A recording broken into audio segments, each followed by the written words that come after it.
Welcome back to Majestic Mayhem. I'm DeathDealer. And I'm Pink Pickles. And how is everybody's weekend? Let's start off with how was your weekend, Pink Pickles? The weekend was good. So Friday, as you know, I joined you on iconic video games Yay! and I had a blast. Um, we got to play my favorite game where you got to you got to guess a color, remove the squares so you could guess the game cover. Mhm. Although I don't know why Axel has to make it so hard.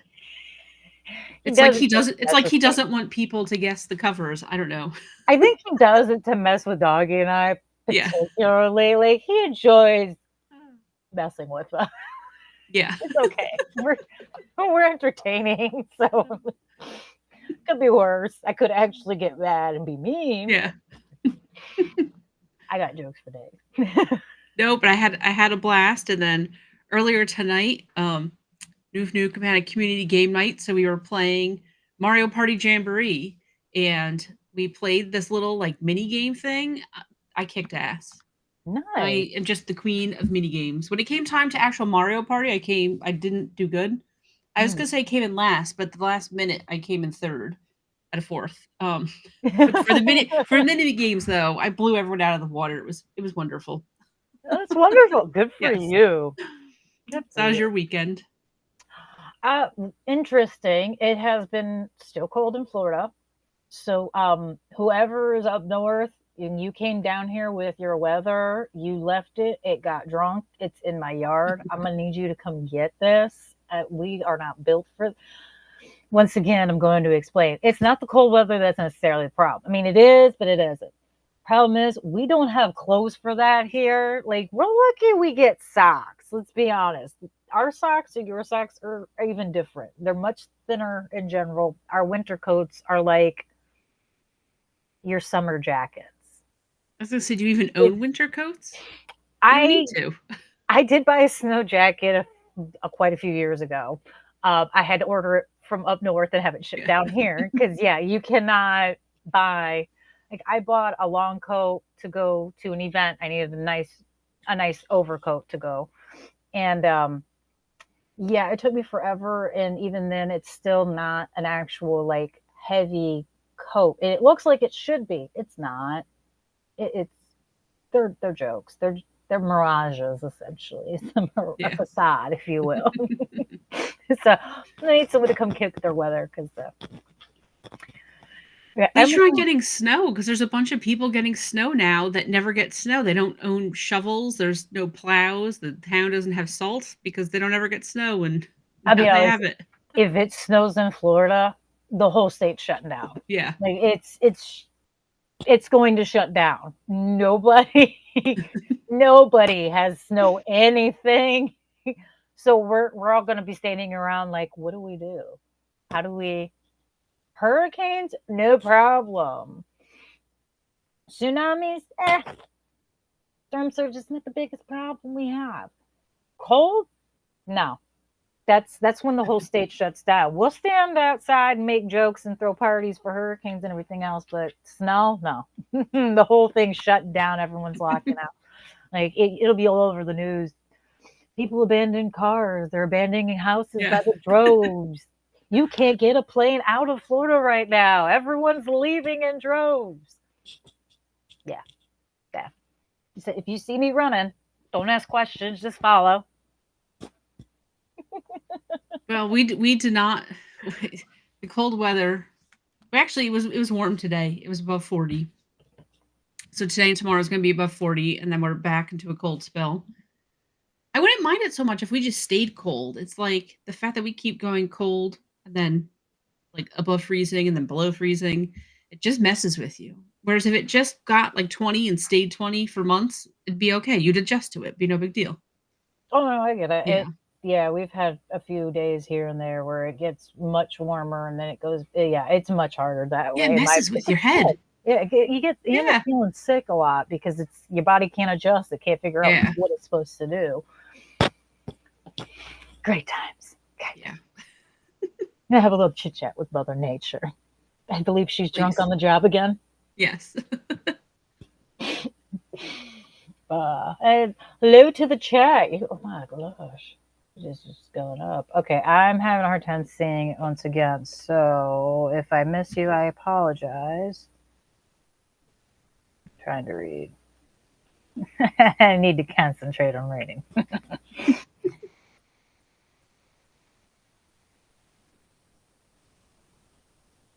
Okay, well.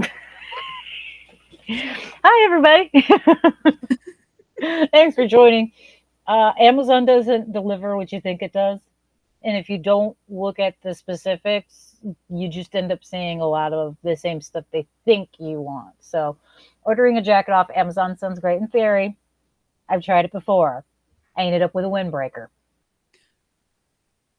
So, it depends on what area you're in and what it shows you for the most part, as far as clothing goes. Cheers. Not something anyone ever thinks about, I know. It isn't. See, it would never occur to me that they would show you different things. But I think, technology is good, but one thing I hate is everyone wants to show you what they think that you want to see. Trust me, you don't know what's in this brain. You don't know what I want to see. I mean, I can understand You it. get it wrong all the time. I can understand it because, like, if you're in Florida, you don't really need a heavy, thick jacket most of the time. Yeah. We usually only have a few weeks of actual, like, cold weather, so it's usually not the biggest of concerns. However, global warming, whatever you want to call it, the ozone layer depleted, however you want to phase it, machines, I don't care. The weather has changed a lot, and we're now getting much colder weather for much longer stretches of time. It's just that they haven't quite caught up to that yet, so they're still showing me, windbreakers. But like, what if you were going on a ski vacation? So you need to prepare, right? But you're gonna step off the plane in Colorado, and you're gonna freeze to death until you find a coat to buy. Like, you want to buy the coat before you get on the plane and you go, right? You're gonna have to buy. You're gonna want to buy the snowsuit so you're ready to hit the slopes. I mean, you would think, and most people that would be the case. I really don't know why. I really don't know why they do it like that. It is irritating because I tried to buy sweaters and things off of Amazon, and I'm looking at the sweater and it says it's a wool sweater. And I'm thinking, okay, it's a nice, thick, heavy sweater. It's as thin as like a cashmere cardigan. Yeah. Like, what am I supposed to do with this? What is that? What's it gonna do? How is that going to help anything? Keep you warm on a 70-degree day. I mean, if I was concerned about being too cold in the AC, it'd be great. For cold weather, not so much. It's just like, even I even had this discussion with my mom the other day. The jeans are even different down here. We don't get the really thick, heavy jeans most of the time. Not even Levi's. They're not as thick down here as they are up north. I don't know if any. Well, I don't wear jeans, so I don't look for them. I don't know how thick they are, but I think that jeans just in general aren't as thick as they used to be because you could save money by making them cheaper and thinner and crappier. I don't think they expect us to keep them for 20 and 30 years anymore. No. Everyone's into fast fashion and things, which I'd rather not. I don't need to be stylish. I just want to be comfortable. I'd say I lived a comfortable life. In January of 2020, I decided I'm wearing sweatpants, and I've worn sweatpants every day since. It's been amazing. I'm wearing sweatpants right now. Yeah. Yep. It doesn't matter where I go, what I'm doing. Mm-hmm. I'm wearing sweatpants, and if I can't wear sweatpants, don't invite me because I don't want to go. Plain and simple. Actually, Pool went over to a friend's house the other day for his birthday, and our friend was, apologizing to me for me not being included. It was a guy's night, and he's apologizing to me, and I was like, I'm going to stop you right there. I appreciate you not inviting me. Are you kidding me? You mean to tell me I get to stay home, don't have to put a good bra on, I don't have to do makeup or my hair? Thank you.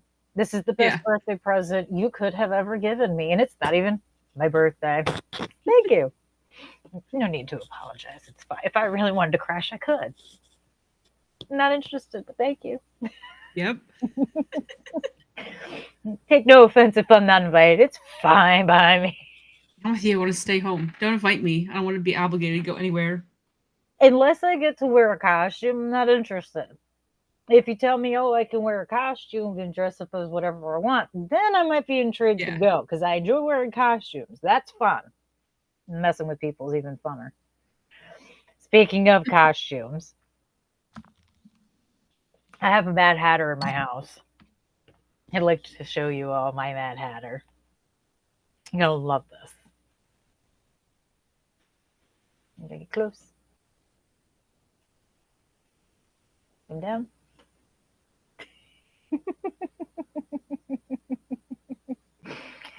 My little Mad Hatter. I love the addition to the costume, too. Yeah. He likes the addition to the costume. Looks great. Okay, Hatter. Go make some hats for me.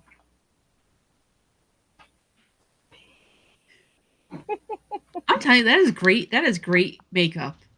She did that. For those who don't know, Tiny Giant does her own makeup all by herself. I have nothing to do with that. I didn't ask her to do anything. Didn't tell her what kind to do. She does these things all on her own. She picks a day and she's like, I want to play with my makeup. Started out as a Marie Antoinette, and we decided we are the Mad Hatter now. I think it's really good. This is her first attempt at doing this style. So she covered her eyebrows with eyeshadow. That is impressive. In case you don't know, that usually takes a lot of makeup and a lot of time. She did that with eyeshadow and glue. That's really impressive. So, and a hint of face paint. Well, yeah, and face paint. Okay. All right, go and play Mad Hatter. She's so proud. She had to show everyone. I'm proud of her. She did a good job. I like too that she's just like Sunday night. I need to go have a costume, do some makeup. She doesn't have school tomorrow, so she's like, I'm gonna do stuff tonight. Yeah. I'm at it, buddy. She's responsible for washing her own makeup off and putting things away. So, in case everyone is slightly concerned, there are still certain makeup products she is not allowed to use yet because it is inappropriate, I feel, for my child to use. So, she's allowed to use eyeshadow, blush, lipstick, and pencil eyeliner. She's not allowed to play with liquid eyeliner yet. So, yes, she does better wings eyeliner than I do. She's got to make sure everybody knows. She has to make. That We're can't be a secret. starting off with an embarrassing fact. My 11-year-old can do better eyeliner than her ancient mother. Mine don't even look like they belong to the same family tree. She gets her dang near perfect. It is not fair. But that's also why she's not allowed to play with concealer, contour, and face yet, and foundation, because I cannot take the chance of her doing better at that than me just yet. Yes, she's got to be old. And she needs to be able to actually have to use this stuff. She don't need it.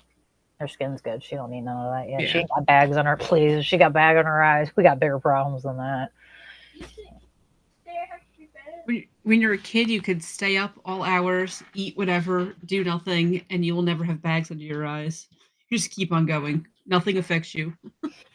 Pretty much. I mean, at that age, I think I stayed up like 48 hours and it didn't do anything. Yeah. It didn't bother me at all. No cognitive issues or nothing. It was like, oh, I'm a little tired, but I'm okay. Yeah.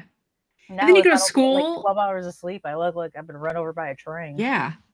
And then you go to school and like you eat your lunch, and 2 seconds after eating lunch, you're just running around at the playground for fun. Just running. Just no reason. Yeah. Because you can. You know, I never understood why they say that youth is wasted on the young until I was ancient myself and started feeling a little old. And I went, man, I really understand that now. It is. It's wasted on the young. They got so much energy, they don't even know what to do with it most of the time. It's not fair. It's not fair. So unfair. Wisconsin advertises summer clothing sales. It's February and 8 degrees out. That sounds about right. Sounds about right. We had Valentine's Day stuff out before Christmas over here. There was yeah, a couple of rows already, Valentine's Day candy and Valentine's and all that other lovey-dovey nonsense before Christmas was done. I mean, I understand why they want to, like, when Christmas is done, you want to move on to the next thing because you need people to keep buying stuff. I get that. But why do you want to overlap holidays? Wouldn't you want to just you have a holiday and then 2 days later you have the new stuff out and then that holiday happens and then 2 days later you have another holiday? I don't understand why you would want to overlap it. It honestly annoys me more than anything, and it kind of makes me want to protest it and just be like, I'm not buying nothing for these holidays. It is so aggravating to me. I mean, they have Christmas stuff out in October. They've got, Halloween stuff out in July. It's getting ridiculous. It's getting way too much. One, nobody needs to buy this much crap. We are over consuming everything. Yeah. The second thing is it really necessary for us to stare at the holiday stuff for 4 months? I mean, if we're not going to buy it in the week leading up to the holiday, I promise you, 4 months leading up to it, we're not buying it either.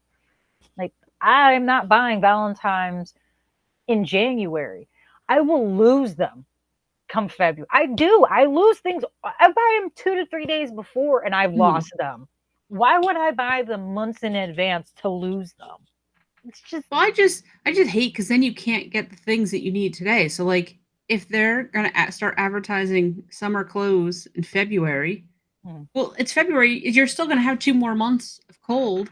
What if you need a jacket? What if you need long pants? What if you need something? You can't buy season appropriate clothes in the season. That's what annoys me.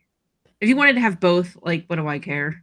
But I find it down here, it's not that as big because most of our stuff is kind of an all year round thing. Like, I can go into just about any store and buy thong flip flops any time of year because, again, we don't get cold usually too often, too long. So, I mean, let's be honest, I think like the week before Christmas, I was wearing shorts and a tank top running around outside talking about I'm melting. So, these things aren't that strange. I do, however, find it odd when I've got Christmas trees out months of, why am I staring at a Christmas tree in July? This is ridiculous. And for some of these holidays, they're not even big holidays. I mean, they are, but they aren't. Valentine's Day is not a holiday you take off. Nobody really takes off for Valentine's Day. And if you do, I mean, good for you. Enjoy your time. I'm not here to judge how you spend your Valentine's Day. But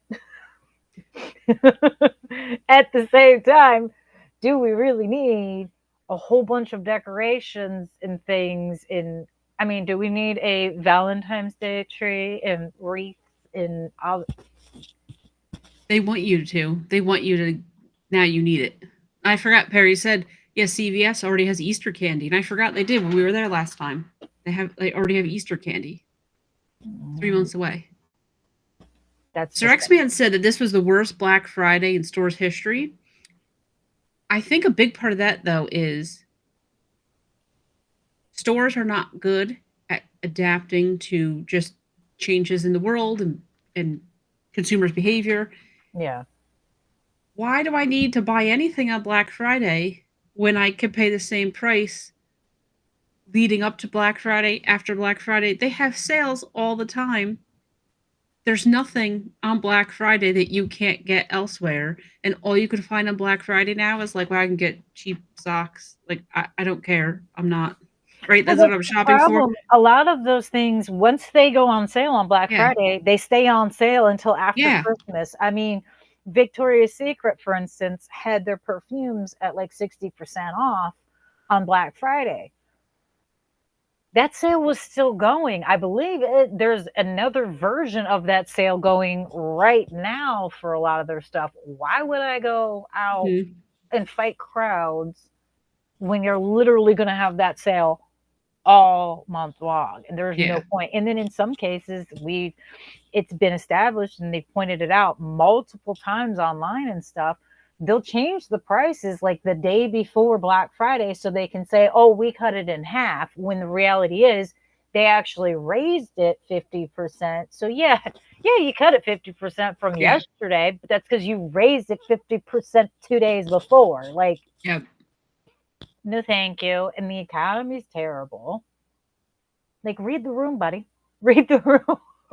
But if they had good stuff at good prices, people would find the money and they would buy it without a doubt. That's But true. you put crap, and instead of the crap being $50, the crap is $25. Well, it doesn't change the fact that it's crap and I don't need it and I'm not buying it. I don't care if you made it $5. I'm not buying it. I don't need it. Yeah, I mean, realistically, how many TVs do you need to have in your Yeah. house?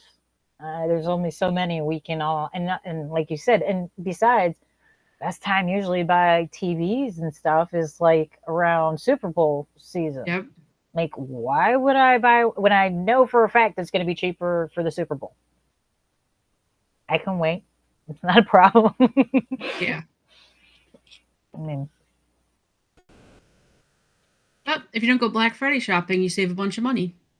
Right? Don't spend any. yeah. I miss the old days of waiting in lines in stores to open for actual Black Friday sales. Met some cool people. Yeah, I have some fun stories from going to Black Friday sales with my mom and stuff. We had great times. Those were interesting times. I don't think I'd be interested in doing any of that anymore, though. I mean, nowadays I'd be more concerned about somebody, starting a riot over. God, can you imagine if Tickle Me Elmo went big and as hard as it did back? Oh God, I could see the headlines now. Woman gets massacred for holding the last Tickle Me Elmo. 3 men go to jail for like, yep. We're too violent. It's not even fun violence. It's ridiculous, unfair violence usually. If it were a fair fight, that'd be one thing. Do they even have, though, like, the hot toy? Like, is there a Tickle Me Elmo for 2024? A Cabbage Patch doll for 2024, right? No. A Furby, right? There's not like a, there's not, it used to be that there was like one big item. Yeah, there was always a toy of the year. Mm-hmm. And I haven't, honestly, I don't think I've seen or heard of a toy of the year, like it just selling out like crazy in well over probably 10 to 15 years, I'd say. No, because we used to always, because I have younger siblings and stuff, I used to always have to stay on top of what the hottest toys and things were. And then, of course, when they grew up, my friends had kids, and then I eventually had my own. So you always try to keep track of that stuff, but there's nothing. There's fads that last like a month or two. Yeah. That's it. I mean, I think the closest we've come to toy of the year was there was a doll about this big. It's called an LOL doll. I genuinely don't understand what the LOL stands for. I know it means laugh out loud on computer. As far as the doll goes, I have no idea. Nobody knows. Nobody knows what it stands for. I'm sure there probably is something that breaks it down. I don't know what it is though. But they had a male doll in the collection. And the male doll was somewhat anatomically correct. Not completely, obviously, not fully detailed, but he had a little dinger hanging, little no way. Mm-hmm. He had a little, it was just a little nub, honestly. It was just like a little blump. I mean, honestly, it's what Ken should have had ages ago, honestly. It's nothing highly inappropriate to look at. But of course, there were a few moms that took one look at this and went, oh my God, my child. Well, of course, to the rest of us, we all, as soon as we heard this, we were like, oh, I need that toy. I have to have that toy. Yeah. I don't know about anybody else. I always wanted a somewhat anatomically correct boy doll just because it always seemed weird to me that they were just smooth, completely smooth. It's just weird to me. You know what I mean? Like Barbie's got boobs. Why doesn't Ken have? She's got a crack in her butt and every. Why doesn't Ken have any of this? This is just weird. Ken was wearing underwear. But you still understand my point. So at least Barbie had a butt crack. Like Ken didn't have nothing. He was completely smooth. So I don't know why I wanted. Yeah, because he had underwear printed on his body. Yeah. Like when I say he's wearing underwear, I mean he had the little waistband. I mean that's why he had no crack. They're still. Which means that Barbie was going commando then, apparently. Pretty much, yeah. But I always found it odd. So I always wanted a doll with a little something. So as soon as I heard there were these dolls with the little wings, I was like, oh, I gotta buy those. I'm not the only one who did that. So that was probably the closest we'd ever get to like a doll of the year in the last few years. Did you get them? No, because they're kind of they're like those blind box things. They come on little like. I hate those. It's not fair. I never got those, and now they don't have them. Mm-hmm. They don't have the little wingers no more. So I'm not interested in getting them anymore. They're cute, kind of. They're like misproportioned brat dolls in a way.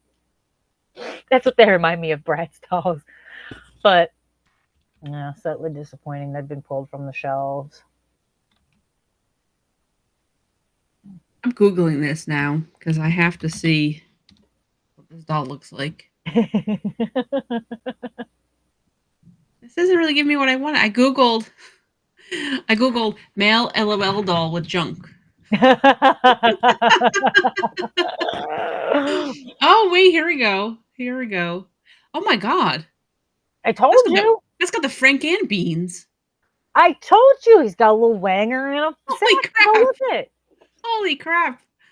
I wasn't lying.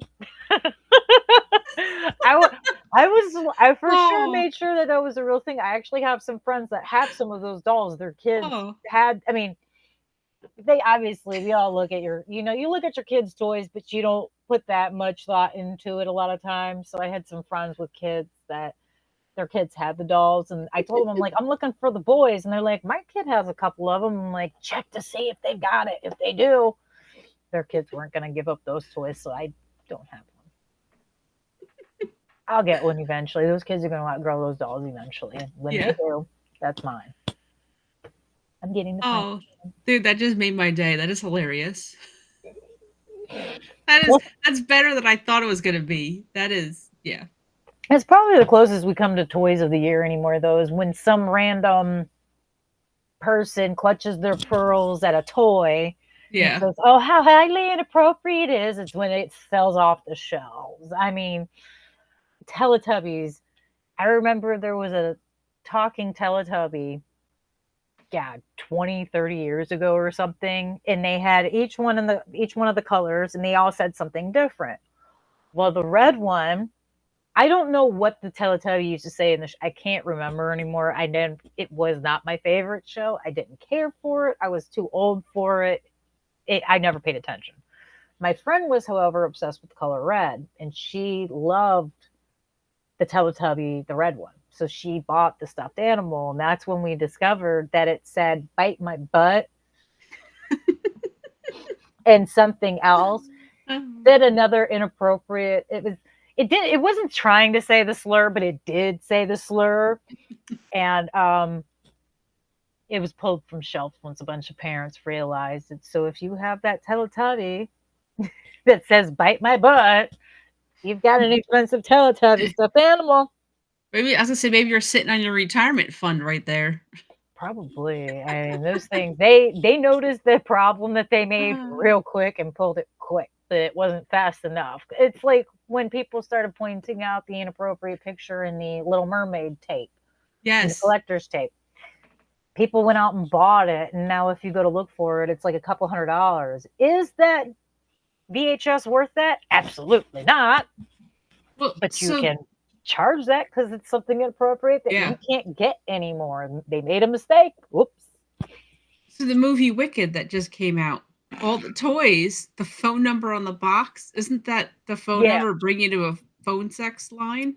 or It something wasn't, else that's inappropriate? it wasn't a phone number. It was one of those or a QR website? codes. It was a QR code that was supposed to take you to the website for Wicked. It took you to a porn site instead. Yeah. So Mattel went ahead and quickly recalled that once they discovered their mistake. Unfortunately, a lot of people don't notice this. I don't know about all stores, but I do know on Disney properties, they fixed the boxes, but they didn't change the boxes. They put a sticker over the QR code with the correct website now. So if you peel that sticker, you'll see the original QR code. I mean, realistically, why are we giving QR codes for toys like that anyway? If it's not an interactive game that has to do with the specific toy, why are we sending you a QR code for it? That just seems odd to me anyway.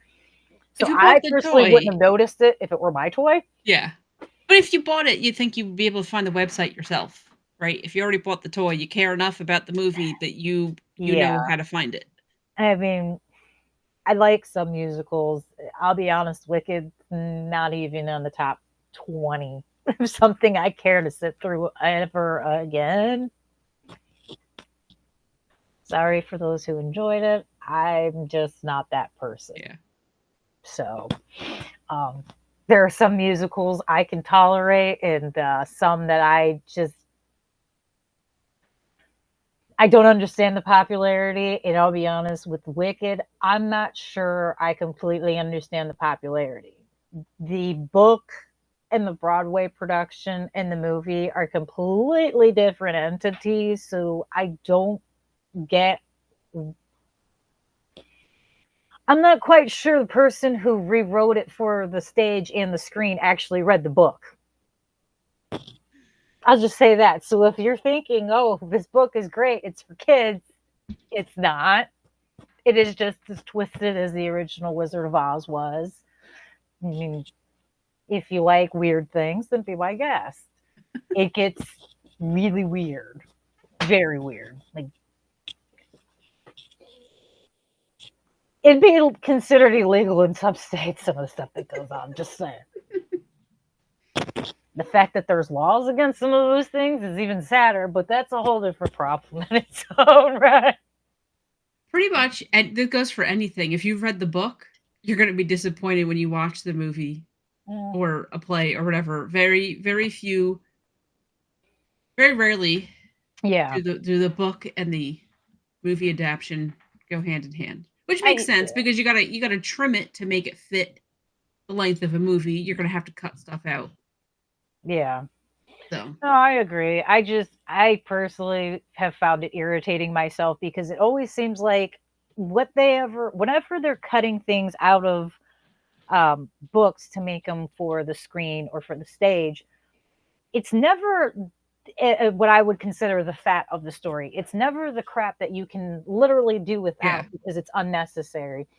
You going and having a quick chat, over dinner, and it's like a 4-page thing, that's unnecessary. You can cut that, but like a motivation behind a character, that's the stuff they choose to cut instead, or an actual part of the story that moves the story forward or makes it darker or something. They always seem to cut the wrong things out and leave the boring stuff in.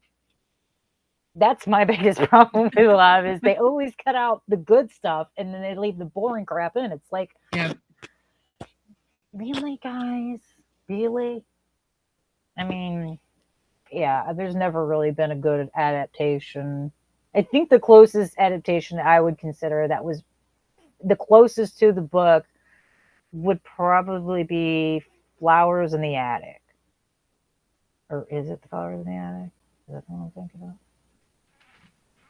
There's like 12 of those movies, so I guess that really doesn't count. Depends on which movie you saw. There's like 12. They come out with one every couple of years. Incest is a big seller, I guess.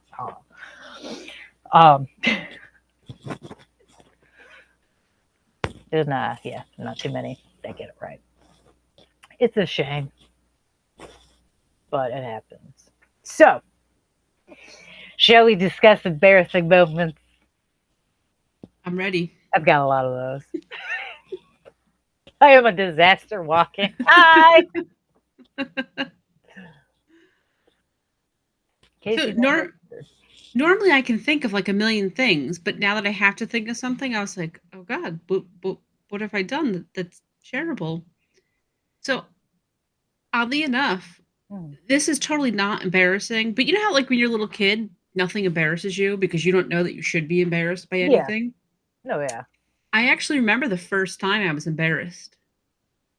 I was in first grade, Mm-hmm. and I don't remember if I was in the very last row, but if not, I was very close to the back row, and we were taking some sort of test, and I burped. So it was dead quiet. I let out this huge burp, but somehow they didn't know it was me, which is what I don't know how, but they didn't. So everyone's looking around. So of course I'm like looking around, like, oh, who did that?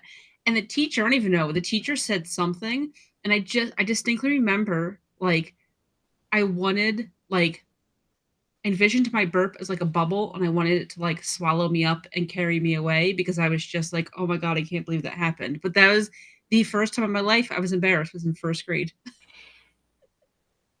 I mean, you're much more humble than Yeah. I was. I don't think that ever. I don't think I really can remember being wholly embarrassed, except my mom.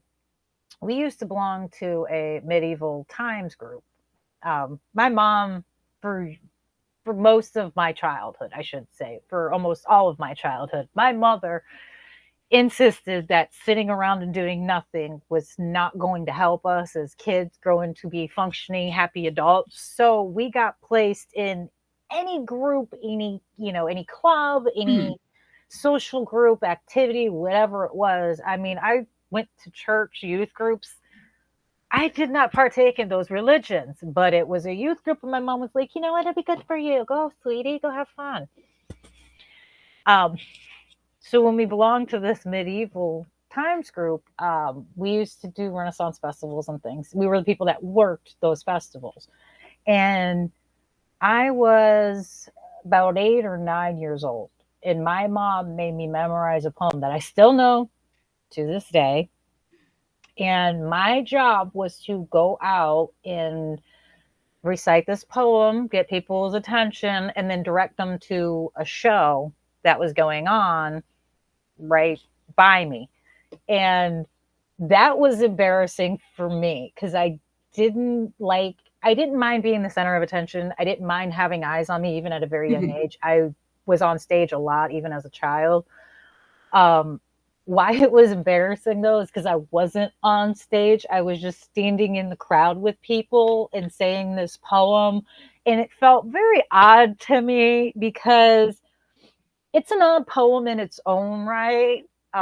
It was a Shel Silverstein poem, and if anyone knows Shel Silverstein, his poems aren't very odd usually. I mean, he wrote "Where the Sidewalk Ends" and things like that. So, I mean, it felt very awkward to me, and that was the first time I was really embarrassed. Yeah. Because it was like, I'm not on a stage, I'm standing down here and I've got to recite this thing. And people are asking me, what is that? What's it from? And I'm like, the show, go see the show. I was not happy. Yeah. That was my first moment. You know, though, I feel like as a kid, though, because you don't realize, when you become an adult and you realize how little everyone cares about what's going on around them in the world. Like as a kid, though, that's just like mortified. The biggest thing ever. Yeah, you're just mortified. Like, oh God, people are gonna look at me. They're gonna talk about me. They're gonna. Well, I mean, the entire poem is nothing but one giant contradiction after another. Yeah. I don't remember the title of it, but I could, like I said, I can still recite it. It's ingrained forever. Welcome, ladies and gents.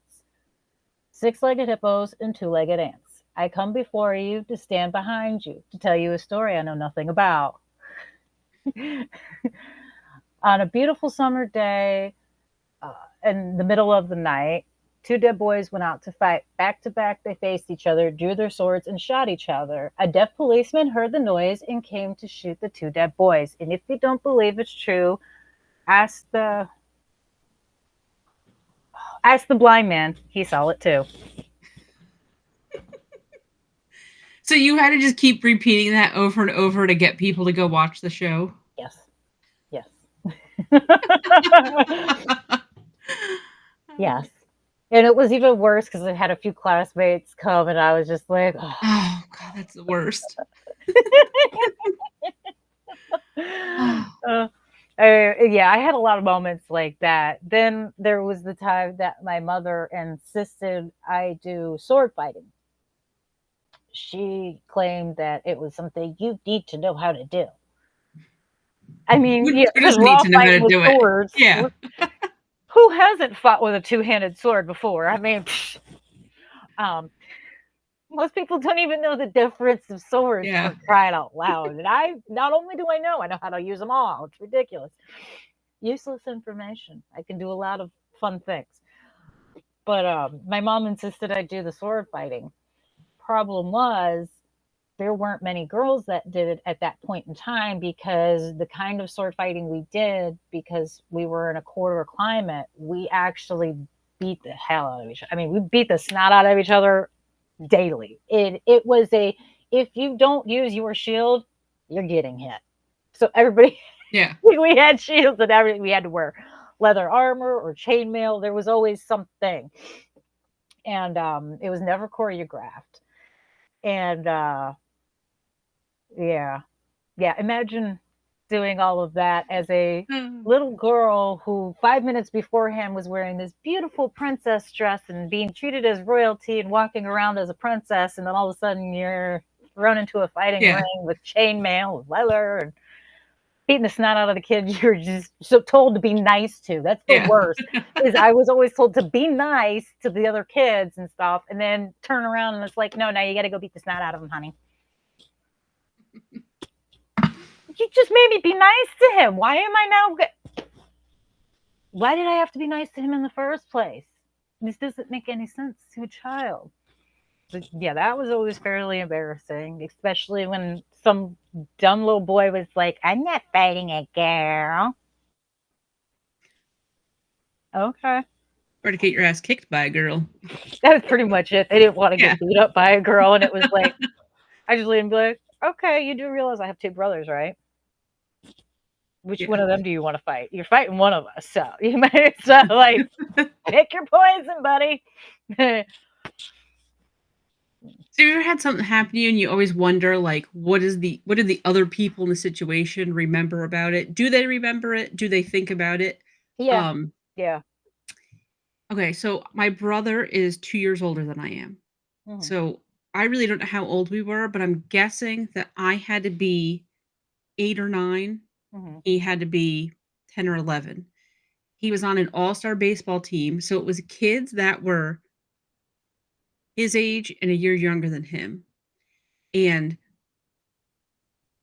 we were in the parking lot of the grocery store, so I don't know if they won and we were going to go honking. I don't remember why, right? I just know that I was young. This would be even worse if I was older. I don't really know. But it was all the boys, and they were talking about it. And I don't know why I was even there. My parents just leave me at home. I don't really know. But being a little kid, I wanted to fit in. So I'm trying to join in their conversation. I don't really know what they're talking about. So, they were talking about things that they don't know about. Mm. I know even less about them. They were saying how they were talking about this place called the Blue Moon. Mm-hmm. Blue Moon's a strip club. They were talking about whether the Blue Moon or Pleasure Island was better, right? So I don't know. I know I've driven by these places. I've been in the car. I don't know what they are. I just know I see the signs. So I want to join the conversation. I say, oh, well, Pleasure Island's better because it's exotic. Because that sign said exotic dancers. Mm. But my brain just knew that it said it was exotic. So I'm joining in the conversation like, oh, this place is exotic, right? I didn't know at the time. I didn't know what I was saying. And they all, like, kinda looked at me, and no one really said anything, and I was just like, "Whatever, I'm just I'm a nerd, whatever." Later on in life, I realized what had happened. I was like, "Oh god, I cannot believe that this is, like, what I was saying." And I always think about it because I really wonder, do any of them remember it? And because they didn't really know, they were young too. Did they really know what I was saying? Did they know that I don't know. But it was yes, that was my uh, input to their lovely young boy conversation. that's great. That's funny. That's. I mean, that happens though. We've all, I think everybody has like said something they think about later, and they're like, "Oh my god, Yeah, what is wrong that's with me? terrible. Why did I say that? Oh god." Uh, Being misinterpreted is another problem in itself. Uh, yeah, there was times I've thought about that, and I actually did have a moment like that years after the fact. There was I was doing a festival. At this time, I was dancing.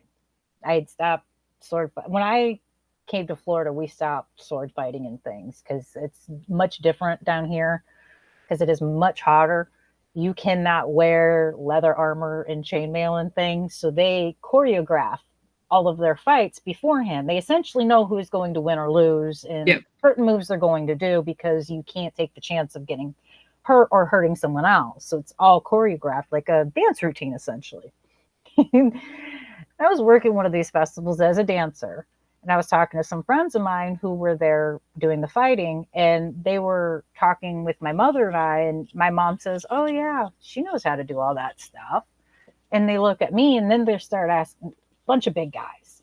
They're all they're all the same size as Dreadpool and what have you. So they're not little guys. They're all fairly large, like looking like football linebackers and things. And they're all looking at me going, "Oh, you know how to do this? Well, we kind of need someone. And if you're not fit," and I'm like, no, no, no, no, no. I'm going to stop you right there. What you guys do and what I do, way, way different. Like, that's nothing personal, nothing bad. It's just I can't do what you guys do and you can't do what I do. So there's no mixing and matching here. I can't fight. And one of my friends got all smart about it, and he goes, "Oh, well, explain it." So I'm explaining to him how I was taught. And he's, "Oh, okay, okay, okay. That sounds real cool. That sounds like a lot of fun." And I was like, I mean, it can be, but it can really be dangerous. So you have to be careful. And he's like, "Well, I'm a pretty big guy." And I went, "Yeah." He goes, "I think I could I think I could handle my own up against you." And I went, "We're not doing this. I already know where we're not doing this. I know where this conversation's going, and I don't want any part of it. One, if I win, you're going to be upset, you're going to be hurt, and it's going to be, 'Oh, I let her win. Yeah. Oh, I didn't want to hurt her.' And if you win, it's going to be, 'Oh, ha, ha, ha.'" You know what I mean? Well, no, not doing this. I'm not doing this any way you look at it. The whole way around is going to end up bad. And, sitting around later in the evening as the night goes on, and they're wearing me down on it. And finally I went, "You know what? Screw it. Let's do it. Let's do this." I'm 5'4.25". I'm not even almost 5'4". I'm not even close to 5'5". Not even a quarter close. At that point in time, I weighed about 115 pounds or so. So I was small, very short, very small. This guy's probably close to 6'6", 6'7", well over 250 pounds. I'm talking big guy. "Okay, you're sure you want to do this?" "Yeah, let's do this." He didn't last very long. He called Uncle real quick. And I stood over and was just like, "Yeah, so can we forget this ever happened?" Now, I had genuinely kind of forgotten about that moment for quite a while, and I had gone to an event with a bunch of those people years later. I hadn't seen the guy in a long time. They're standing around talking, and he starts talking and telling the story about how this little thing one time beat the ever-loving snot out of him, and oh my God, they need to find her because she should train the next. And I'm standing there just like slowly sinking into a chair further and further, like, I don't want any part of this. I didn't want to do it when it happened. I don't want to teach people. No, that's a liability I don't want. Can you imagine if someone gets decapitated? Who's going to be responsible for that? I don't want to be. No, thank you. And he starts telling the story, and I'm just thinking slower and slower. And another friend of ours that was there that night goes, "Oh, that was her. That was her. Thanks." That wasn't supposed to be an embarrassing moment, but it very much was, because the next thing you know, I don't want to be known for something like that. That's not. I mean, it's not the worst thing ever, but usually there's always one person in the crowd that's like, I bet I can handle it and be on my own. No. You're right. There could be worse reputations to have, but I agree. You don't need that to just forever somebody who's giant It like wants followed to me like around for a yeah, while. And wants to have a rematch. it's some guys do not take kindly to getting Yeah. their butts handed to them by a woman. I'm sorry. It's just some guys find it an amazing thing. They love it. They support it. They're here for it. And then you've got the other end of the spectrum that's like, this is bullshit. Da, da, da, da, da, da. You cheated and da, da, da, da, da. I wasn't trying to hurt you. No, like I've explained before. Yeah. We're trained differently, buddy. You're trained to choreograph and basically to pretend fight. I was trained to legitimately whoop someone's ass. There's a huge difference. My mom went so far. I have several different sword fighting skills with several different types of swords. I can throw axes, I can shoot arrows, and I can hit a moving target from 50 yards away. My mom insisted it was things we know how to do. Why? I feel she thought the apocalypse was happening and we all needed to be able to hunt and gather our own crap. I know that is a very weird thing that your mom was like, you need to know how to do these things. Why? In what world do you need to know how to sword fight? Why did I need to do ballet and tap? I've not done tap since I left tap. I can tap dance. Why do I need to learn how to that? That does not teach me anything. Maybe coordination, but that's ballet does that with balance. So there was, I mean, I have no idea. Like I said, I think her opinion was is like idle hands are the devil's play toys, or whatever that saying is. Idle hands are for the devil or something. Like she just constantly in something. I've got skills that are stupid. I did karate. I believe she thought I was going to be an assassin. I'm pretty sure she expected me to be a hired hand. Like, I won't argue with it. At one point in time, that's actually what I wanted to do when I grew up. It sounded like a great time to me. No friends, no family, an excuse to disappear. Like, and I get paid. Everything you need. I'm good. I would absolutely take that job. If somebody offered me that idea, I'd be like, absolutely, I'm in. Bye, everybody. You do hear a lot of stories about Florida of people trying to hire hitmen, so it may be a viable I'm not job. that cheap. Those people are cheap. I'm not cheap. Or they're cheap. Well, that's because they're undercover cops, or that's why it's the person who tells the cops that, hey, this guy tried to hire me, because someone's gonna be like, I'll give you $1,000 to murder somebody. That's insulting as hell. Yeah, that's what I'm saying. $1,000 is barely gonna pay for my plane ticket. Are you for real right now? I'm not doing it in the same area I live in. You don't shit where you eat, do you? No. I guess that's why we know about all these people, because they get caught, because they do cheap out. Yeah, I think that's the problem. See, you never hear about the ones that offer like 50,000, things like that. Like you never hear about them. What's the thing? Yeah, if you were getting someone said I'll give you $1 million, you're not going to the cops. Right. What if you're ever stranded on a desert island and you need tap dancing and a sword fighting skill? See, you'll get off the island. The rest of us are stuck. I'll be fine. I can get off, dance my way off the island. And I can dance with a sword. How impressive is that? That's not really that impressive. A lot of people can. It's not that special. If you can balance a book on your head, you can balance a sword. It's fine. They're dull.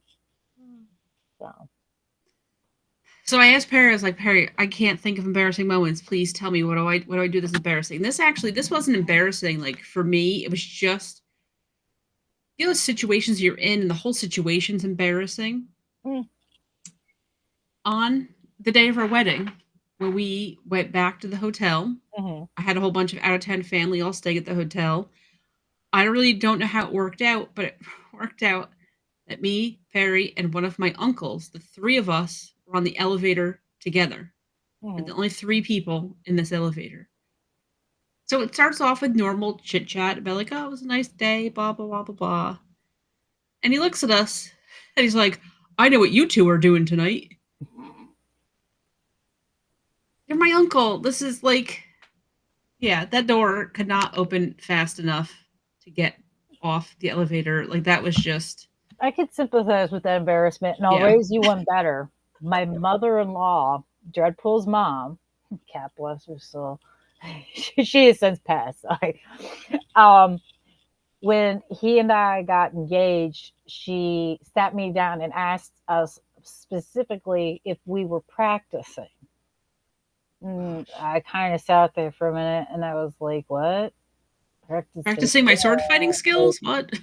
I was confused. It's like practicing because I was dancing at that time, so I was like, did I go to dance class? Like, what are we asking? I don't understand. Are we practicing our first dance? Are we practicing walking down? Like, I don't understand the question. What are you talking about? And she looks at me and she goes, "No, sweetheart, are you practicing?"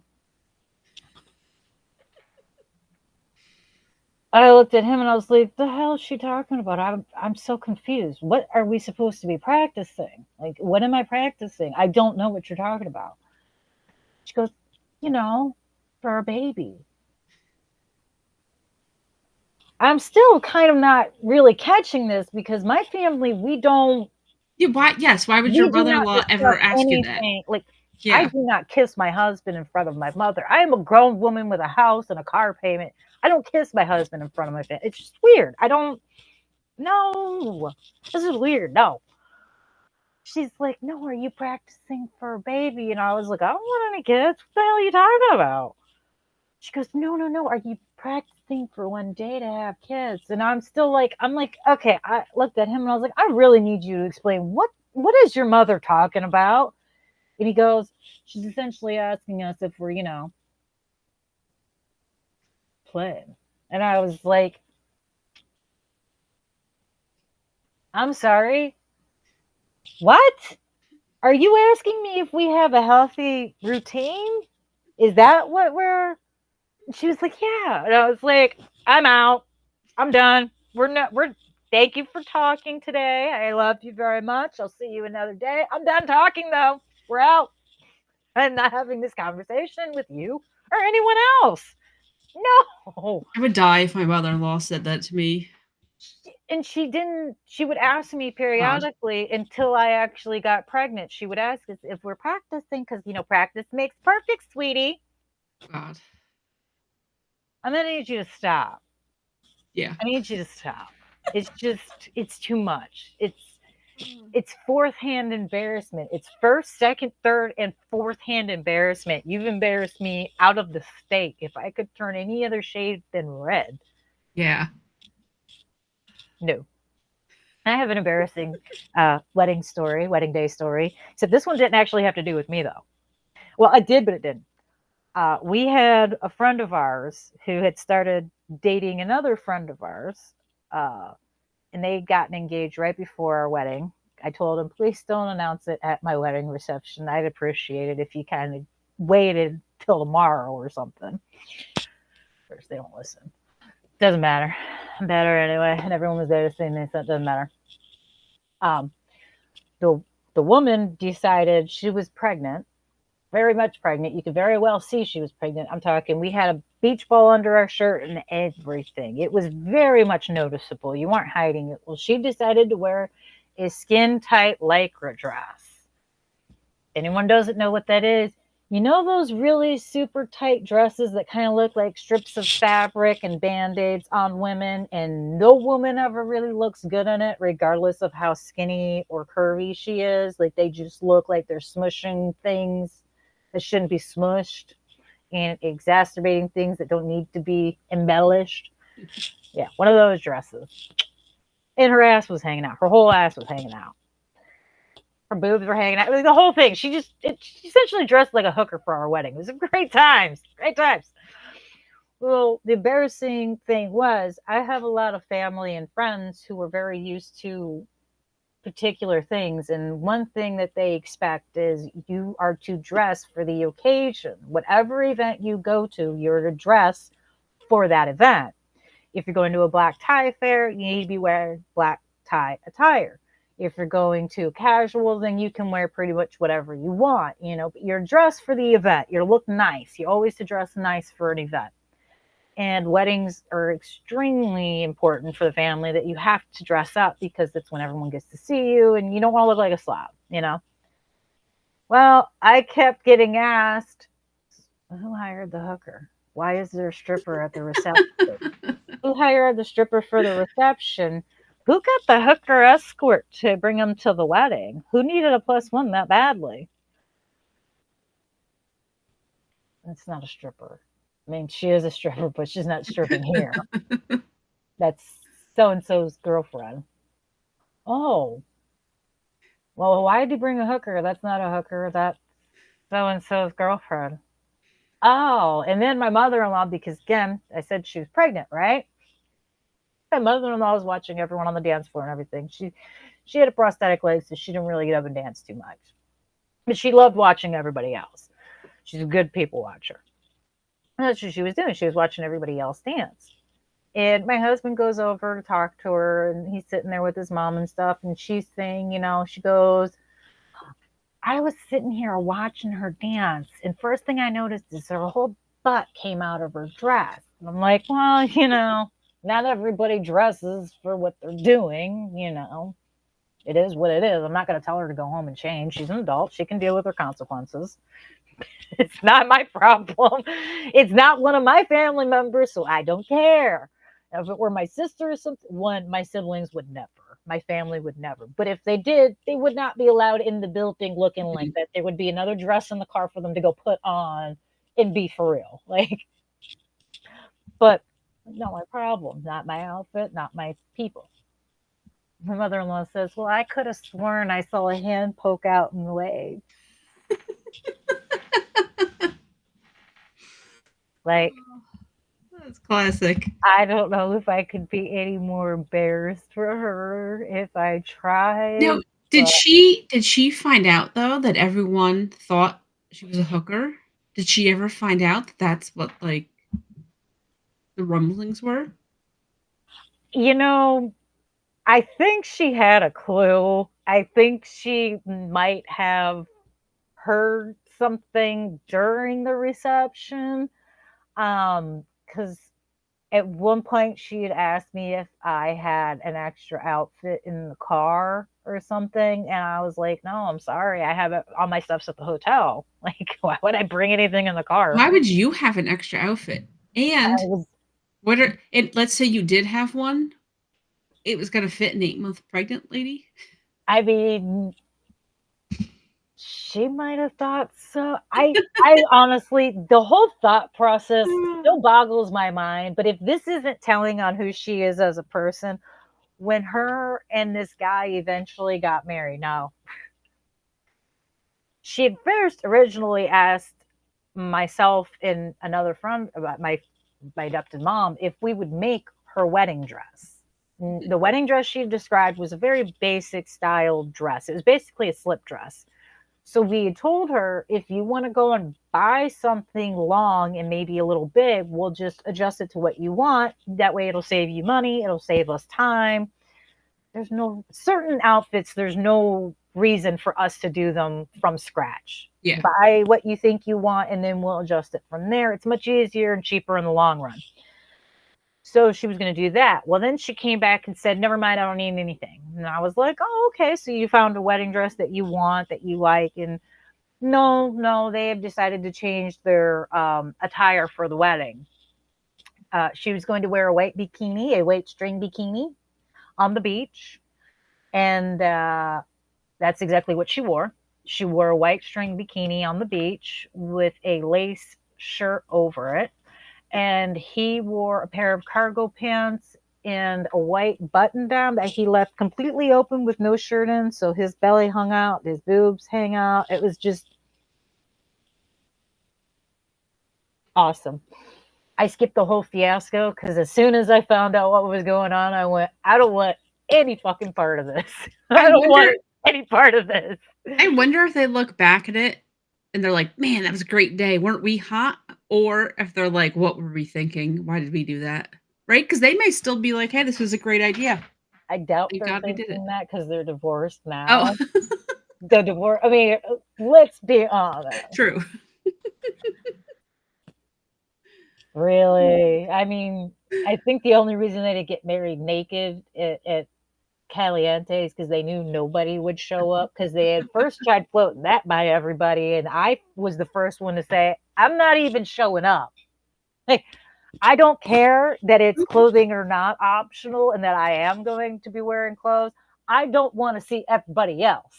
Well, that's the thing. Unless you are part of the nudist lifestyle, who wants to see their friends naked?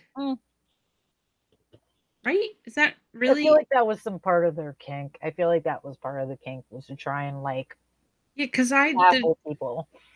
There was so many incidences that I look at and I'm like, man, I don't know how I let him live through those moments. He would give me hugs a little too long, and he would always compliment not just my outfit, which that's fine. I don't mind. And I don't even necessarily mind the offhand comment about my body. But there's a line where if you make multiple comments about my body and me in general, there's a problem there. That's not something you need to be saying. Those are things you do not say out loud after a while. Yeah. You know what I mean? Like, it's just inappropriate. I'm with your friend. Are you like my whole thing is I know what I look like. I have mirrors. I got full body mirrors. I am well aware what I ears look and like. eyeballs? Yeah, I don't need you to tell me. I'm already aware. Are you still friends with them?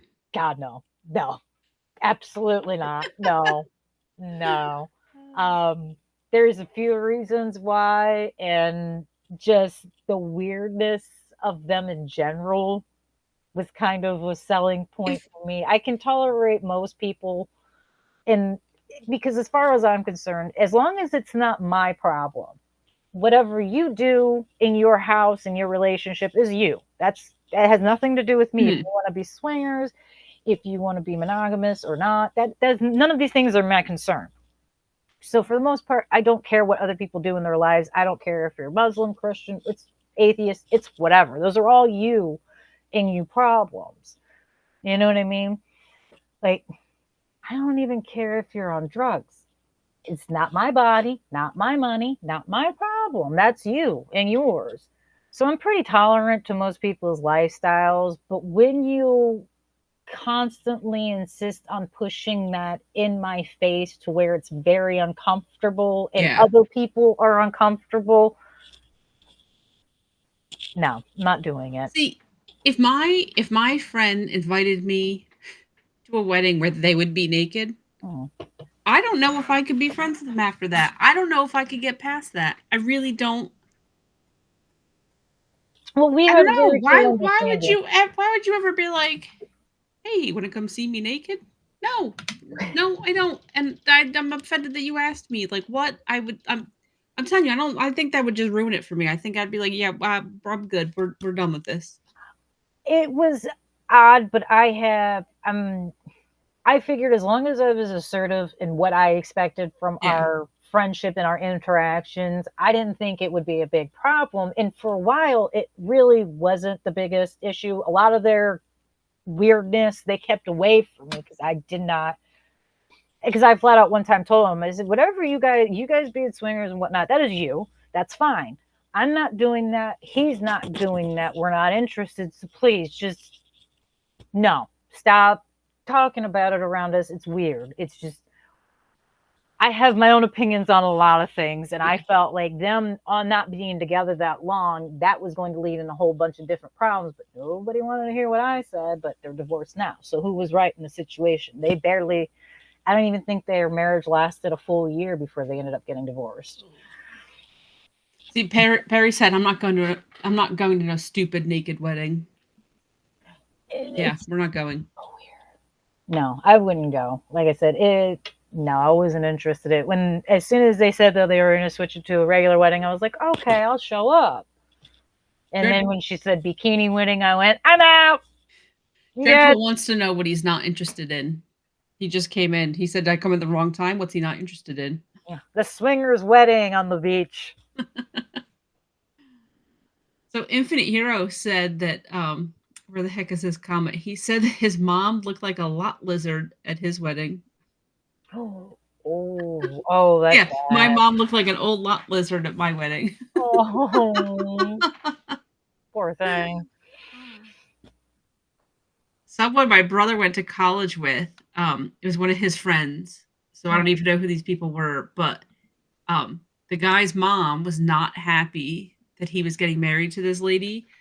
So she showed up to the wedding and like full on mourning attire, like black dress, black hat with a black little veil that came over it. Yeah, she was in full on mourning, and she actually wore that to the wedding. And they just have normal wedding photos, and she's in the wedding photos in that outfit and everything. Oh God. Yep. Oh, that's so funny. But I asked him because I was like, well, like what happened afterwards? Surprisingly, the mom and the daughter-in-law, they get along now. It happens. I mean, it happens. I mean, good for them. I'll be my mother-in-law when we got married. The day that Dreadpool and I got married, she wasn't thrilled. I was not her favorite person at that particular moment. She loved me a long time before that, and she liked me. She obviously loved me a long time after that. But during her wedding, we were not having the best of moments. And she was not thrilled when I got married. In fact, a friend of mine told me she actually called me a bitch while they were sitting at the table at the reception. And my friend was like, just so you know, I've known her since we were kids. That's one of my best friends you're talking about. I wish you would say that. And she's like, well, I'm her new mother-in-law, so I can say whatever I want. Like, okay, well, try not to say it close to her mother because she's crazy. Yeah. Everything was fine. Everything's great. My mother-in-law loved me before she passed, so it's fine. Everything's good now. It's just some in-laws don't get along. My father-in-law didn't get along for a while. It happens. He now loves me. I'm one of his favorites.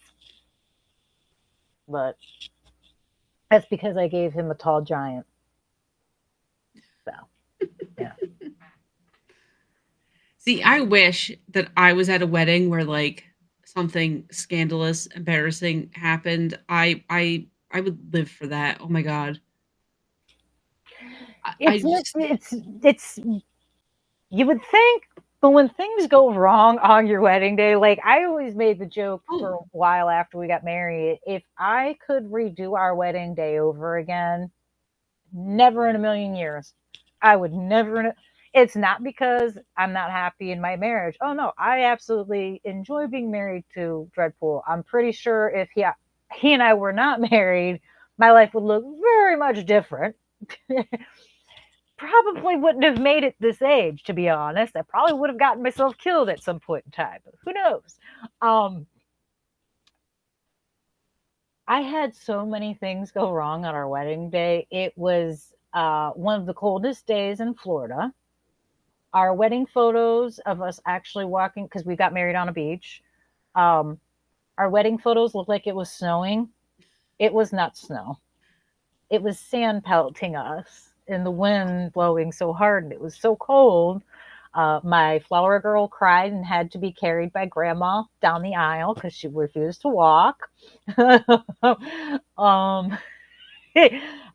My florist called me 40 minutes before my ceremony to inform me they were not going to be able to deliver my flowers because they had double booked themselves and had another wedding that was closer by that they needed to go and deliver to. And if I did not have someone there within the next 15 minutes to get my flowers, I would not be able to get my flowers until after that wedding was done. So I essentially threatened to beat my florist, which, I mean, Bridezilla, absolutely. Yeah. But was it warranted? I spent a stupid Yes. amount of money on flowers. Yes. Like, yeah, no. And it wasn't the only person to double book for my wedding day. So that's awesome. And the fact that they prepared both sets of flowers, they knew ahead of time they were double booked. They could have called you more than 15 minutes ahead of time. They could have called you a week ahead of time. And that was pretty much the argument. And I this is probably one of the only sentences I actually remember like verbatim because I was so mad. I had started shaking. I'm screaming. I'm telling her, I'm like, listen here, you stupid. Ba-da-da-da-da. I'm just rattling off insult after insult after insult. And not normally like me. I do insult people, yes, but I won't go into a full-on assault like that usually. And I insulted her with every name but her actual name. And I told her that if my flowers were not here in time for my ceremony, I was going to hunt her down, destroy her, and then I would slaughter her entire family for retribution to make sure her bloodline ends. Among some other colorful wording, I believe there was a skull mentioned, and like it, great times. And at one point, my mother was actually in the room when all of this was going on. She came over, grabbed the phone, and said, "Okay, sweetie, I'll take care of it from here." When she's the calm one in the situation between the two of us, something is really, really wrong there. So, yeah, it was just like one thing. The hotel that I had booked for us to stay at the night before the wedding, they did not tell me that they had a curfew when their office actually closed, and they rented out both of the rooms that I had authorized to keep. So I did not have rooms. They weren't there to even tell me that I no longer had a room. I had to spend over 2 hours trying to hunt someone down to get information. Never again. Never again. I'm glad. I only had to get married once because I would never do it again. It was just, but I like to tell people, I've told friends and many brides over the years, if you have bad wedding experiences, your marriage is going to be amazing. It's going to be amazing as far as I'm concerned. Because like once everything goes wrong for the wedding, it's pretty much smooth sailing after that. If you have a completely peaceful wedding, I kind of question and worry about. But see, I want to be a guest at somebody's wedding where like something juicy happens. I want to be a guest at the wedding where like I'll invite you to the next one I have to go to. I'm sure Yeah, something interesting. We always have something stupid go wrong. I want secondhand embarrassment from somebody's wedding. Like I don't want anything to happen to me. I don't want to be involved in it. I want to watch it. I want to be You ever there. been to a trailer park wedding before? I have. No, how do I get invited? You just gotta know some trashy people, really. Just pay attention to someone who's throwing a trashy wedding and be like, "Can I get in on that?" I'll bring a gift. Let me come in. A friend of mine from high school got married, and her groomsmen and her groom all got so hammered before the ceremony they could barely walk. The ceremony was about 45 minutes away from where they were having the reception.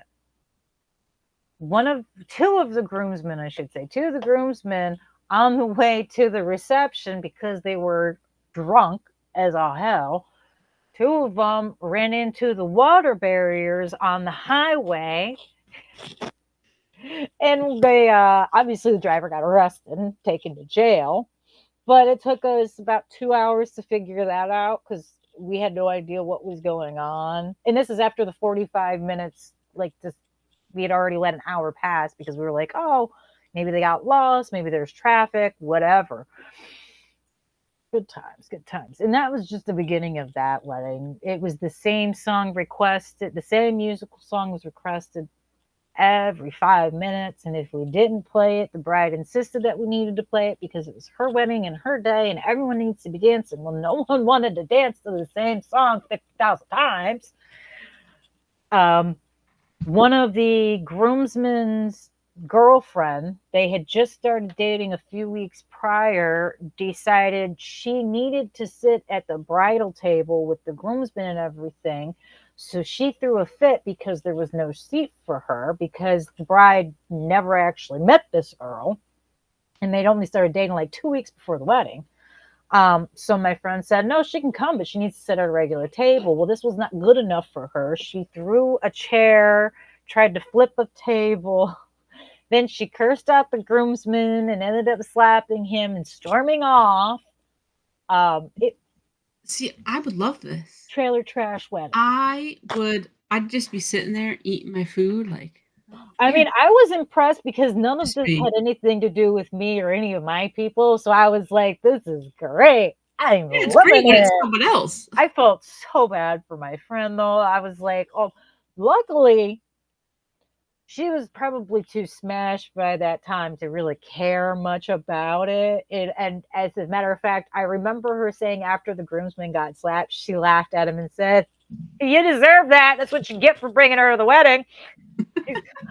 She goes, I told you should have left her at home. Yeah, Frank said I'd call it dinner and a show. Hell yeah. I wasn't trying to eat any of the food, but I enjoyed the show. It was a great time. Wonderful time to be had by all. I mean, yeah. You just need to know someone who's just not real good at planning things and their life in general is just a mess and a wreck. And then just kind of follow with that. I've been to several of those. You'd think I know by now, like, this person's just a mess rolling around. Expect a disaster. I never do. Never do. Sir X-Man wants to know, have you ever had some of your old friends be haters that you're married and they're not? Yes. Yes, I got kicked out of my dance troupe for getting married. Actually. Yeah. Fun fact. When I belonged to a professional dance troupe, I was the youngest adult. We had teenagers, but they were in a somewhat separate group. I was the youngest adult, and I was single for a while, so they kind of really honed in on that and sold that as part of our routine, which was fine by me. I really didn't care. However, most of the ladies I danced with actually knew my husband years before I did. They used to dance together. And they were always telling me that I had to meet this guy. I gotta meet this guy. I have to meet this guy. He's so amazing. He's so hot. Oh my God, you gotta meet him. And he knows this story. I've told him before. He's heard it a million times. And when I actually met him, it was on Halloween. And I literally looked around and went, I'm sorry, this is the guy? This is the fucking guy? We're drawing a bullet wound on his head and he's covered in fake. I'm like, this is the guy you wanted me to meet? Really? Like, this is who you all flew over? And, yeah, it come to find out one of the ladies actually had a crush on him. The reason she could never do anything was because she's married herself and has kids herself. And she wasn't leaving her toxic ass husband. Now, I'm sorry she has a bad marriage. I'm sorry she's not happy with her life. That is not my problem, and I don't need to put my life and wants and needs on hold for anybody else. Well, when we got married, she asked me to not come back. So the guy that she told you that you just had to meet because you're such a great catch, she then got mad when you married him. Yeah. Yeah, I don't think she expected me to actually date or marry him. So it was a kind of a shock, I guess, for her when she accidentally realized she had set us up. I mean, I was fine with it. She did not find it that fun. I guess, I don't know. My best guess is she's because she is not in a happy relationship, it's probably not easy for her to be around the two of us together because we're completely content. Yeah. Like, we don't fight. We didn't fight probably for the first year and a half, 2 years we were together. And even then, I can tell you exactly what our first argument was about: a grill. We argued over a barbecue grill because I said it had I think I said it had 3 burners, and he insisted that it had 4. And I was like, no, it's got 3 burners in a hot plate. And that was our first argument. If that tells you about our relationship, we don't argue about things. Well, who was right? How many burners did the grill have? Yeah, honestly, I don't remember anymore. It was right because we don't have the grill anymore, so I can't even tell you. I don't remember. And yeah, it's dreadful. I told him about the hand waving. You missed that. I've never had a friend be a hater that was married and they're not, but I did have a friend. She got married.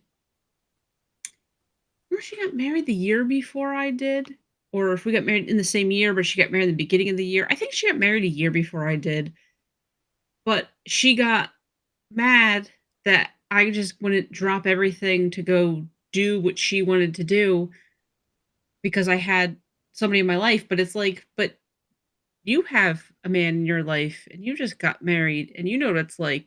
But like, she got mad at me. We're not friends anymore. I don't have time for that crap. Yeah, That's the thing. I don't know if other people could have been haters to me, and I probably would have never even noticed, quite honestly. I would have been oblivious to the fact, but there's been a few instances where we've had people, like I've had friends of mine say things like, oh, you've got a good chicken with your husband. Are you mad? You're mad because you only have your cat to check on you? Like, is that what the problem is here? Oftentimes, more than anything, it's not my single friends that have had issues and hater moments. If anything, it's people I know that are in unhappy relationships. Mhm. They're the ones that are the biggest haters, honestly. That time and time again, people that are unhappy in their relationships are usually the ones that have comments and things to say. And it's like, I'm sorry, you have no room to talk or question me in my marriage when, sweetheart, we all know you're miserable as hell. You think it's a secret around town? It's not. This isn't a very big place. Just like to state for the record that your cat is not going to check on you. Your cat's going to eat your dead body. Just want to put that out there. I mean, I'd rather be alone than in a miserable relationship.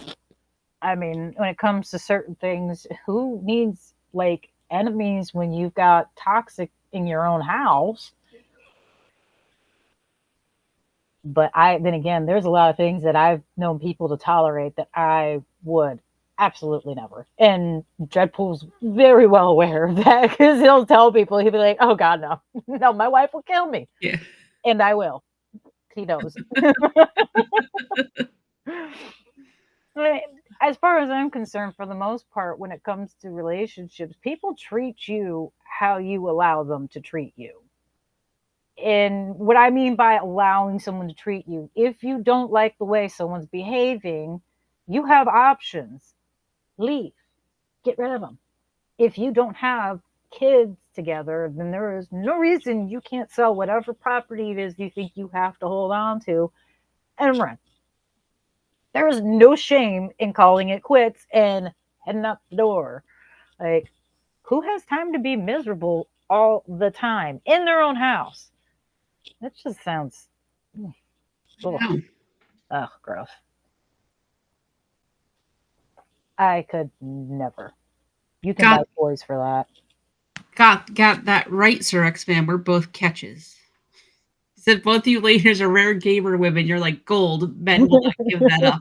Got that right. You'd be surprised how many people will come into Perry's store, and we've never had, or at least not since that I remember, that like a guy and a girl will come in together and the guy is mad that the lady is gaming. But I'm surprised at how many women like roll their eyes that their man wants to buy video games versus play games. And I'm always like, there's a lot worse things they could be doing with their life. Yes. And I guarantee these are the same women that you're probably sitting at home and you're watching TV. What does it matter if you watch TV for an hour or you play video games for an hour? There's no difference between the two, right? It's the same. It's the same concept. It doesn't matter. But like I said, there's a lot worse things that he could be out doing. Be happy that he's just sitting at home. I've defended men playing video games, and I encourage men playing video games. I am a big pusher of the video games. One, I know where you're at. It is not difficult to track you down. You have to have internet access, a TV, power. Like, really? No, thank you. I would rather know exactly where you are. Two, I don't have to worry about you getting drunk at a bar and thinking you're going to drive home, or your drunk friend's going to drive you home, or you're going to do something stupid and say something along the lines of, hold my beer, watch this. Like there's so many reasons. I know where your money's going. I know what your plans are Friday and Saturday evening. You're not going to bother me when I want to go out with my girls for the night because you've got a raid or something. You know what I mean? Like there's so many benefits to it. I've told women time and time again, no. Do not punish him for playing games. Buy him more. Buy him more. Buy him more. But just don't get like questions. Who cares? What is the difference between playing video games, watching football? Even if you want to go out to the bar and do things, you go to the bar and you play darts, you play pool, right? How is any of that any different than video games? What does it matter? I really think it's because people look at it as video games are that's what children do. I see it as this. I feel it's like a huge benefit. And here's exactly why.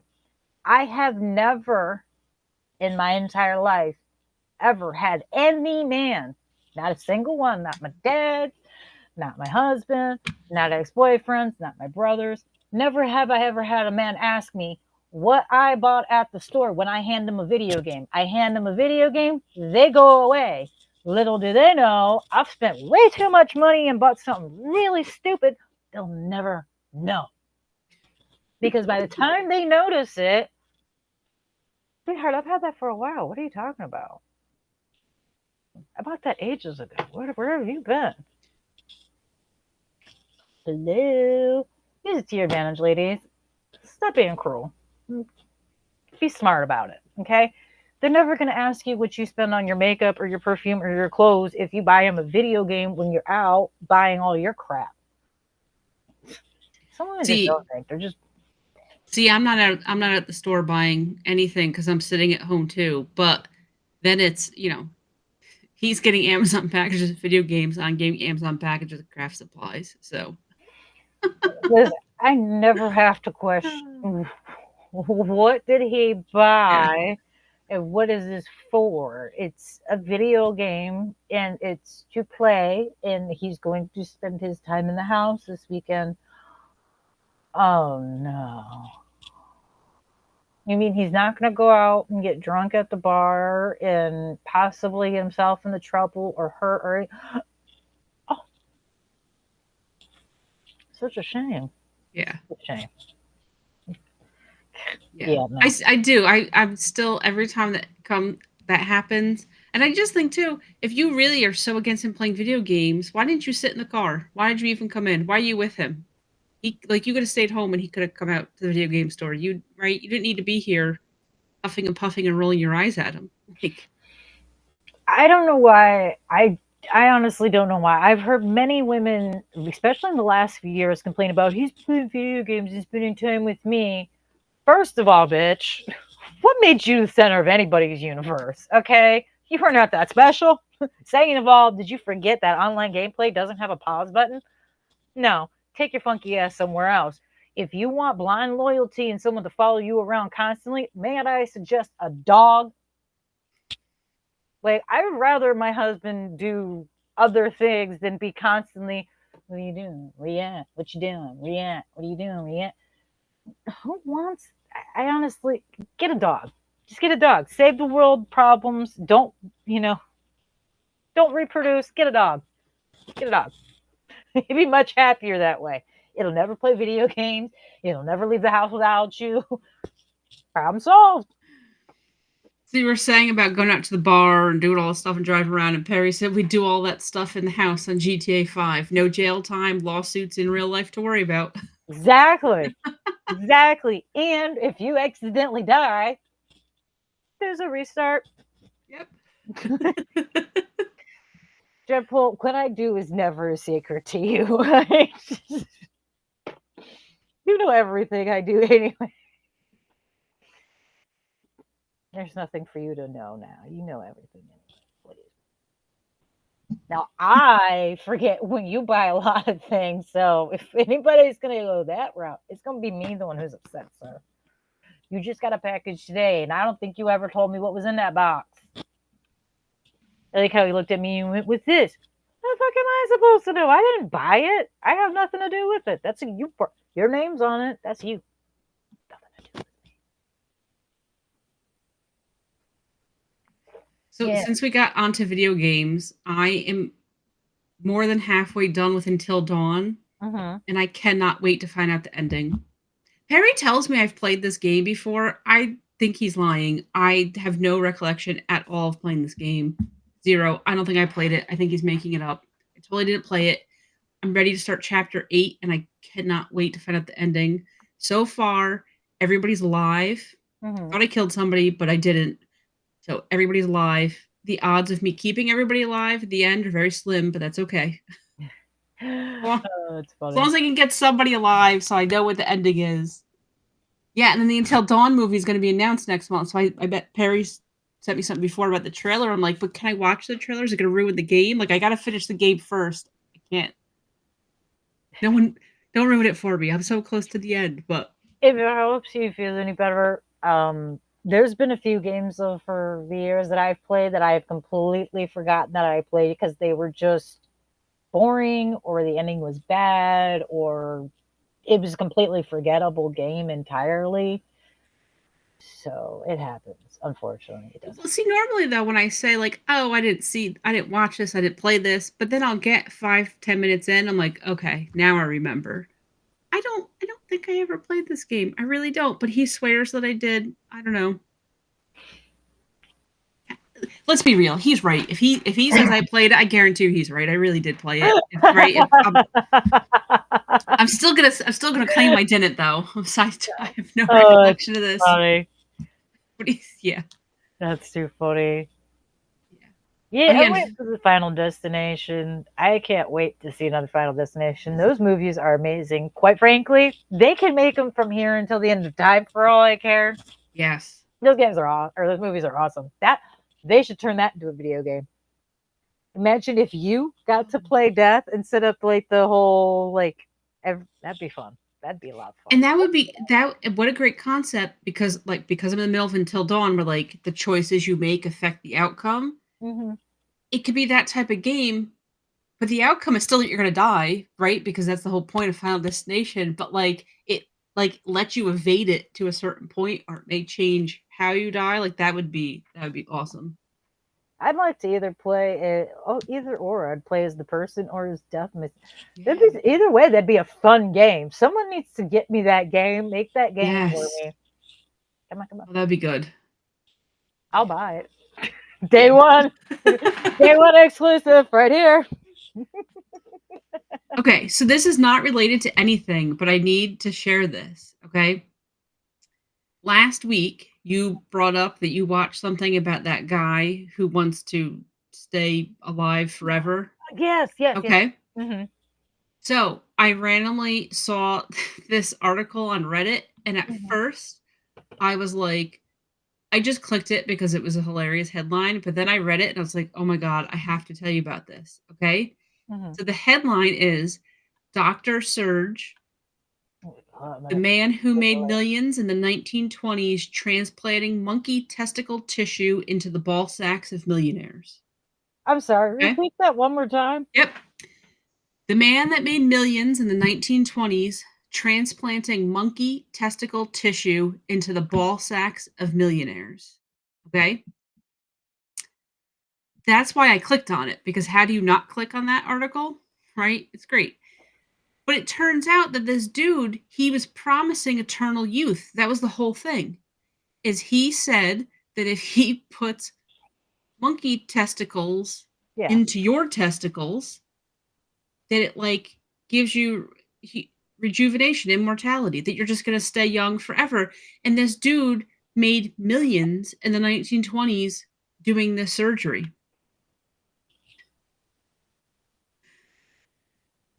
So maybe this guy who's trying to stay alive forever, and he's not thinking big enough, right? He's just going for blood transfusions or whatever you said he was getting the blood cells. Like, he needs to think bigger here.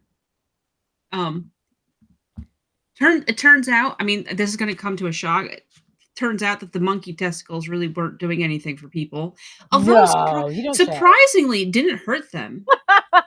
Because I would totally think it would have bad results. It didn't at all. It's close to us, so I mean, I can imagine it not being completely, because we use pig heart valves for humans nowadays.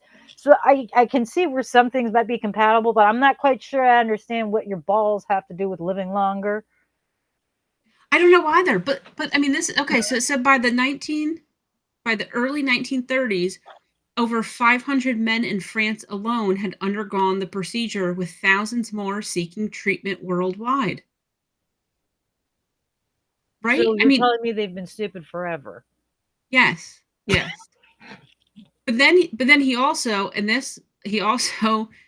because he's doing all this to help men, he wanted to help women, so he transplanted monkey ovaries into women.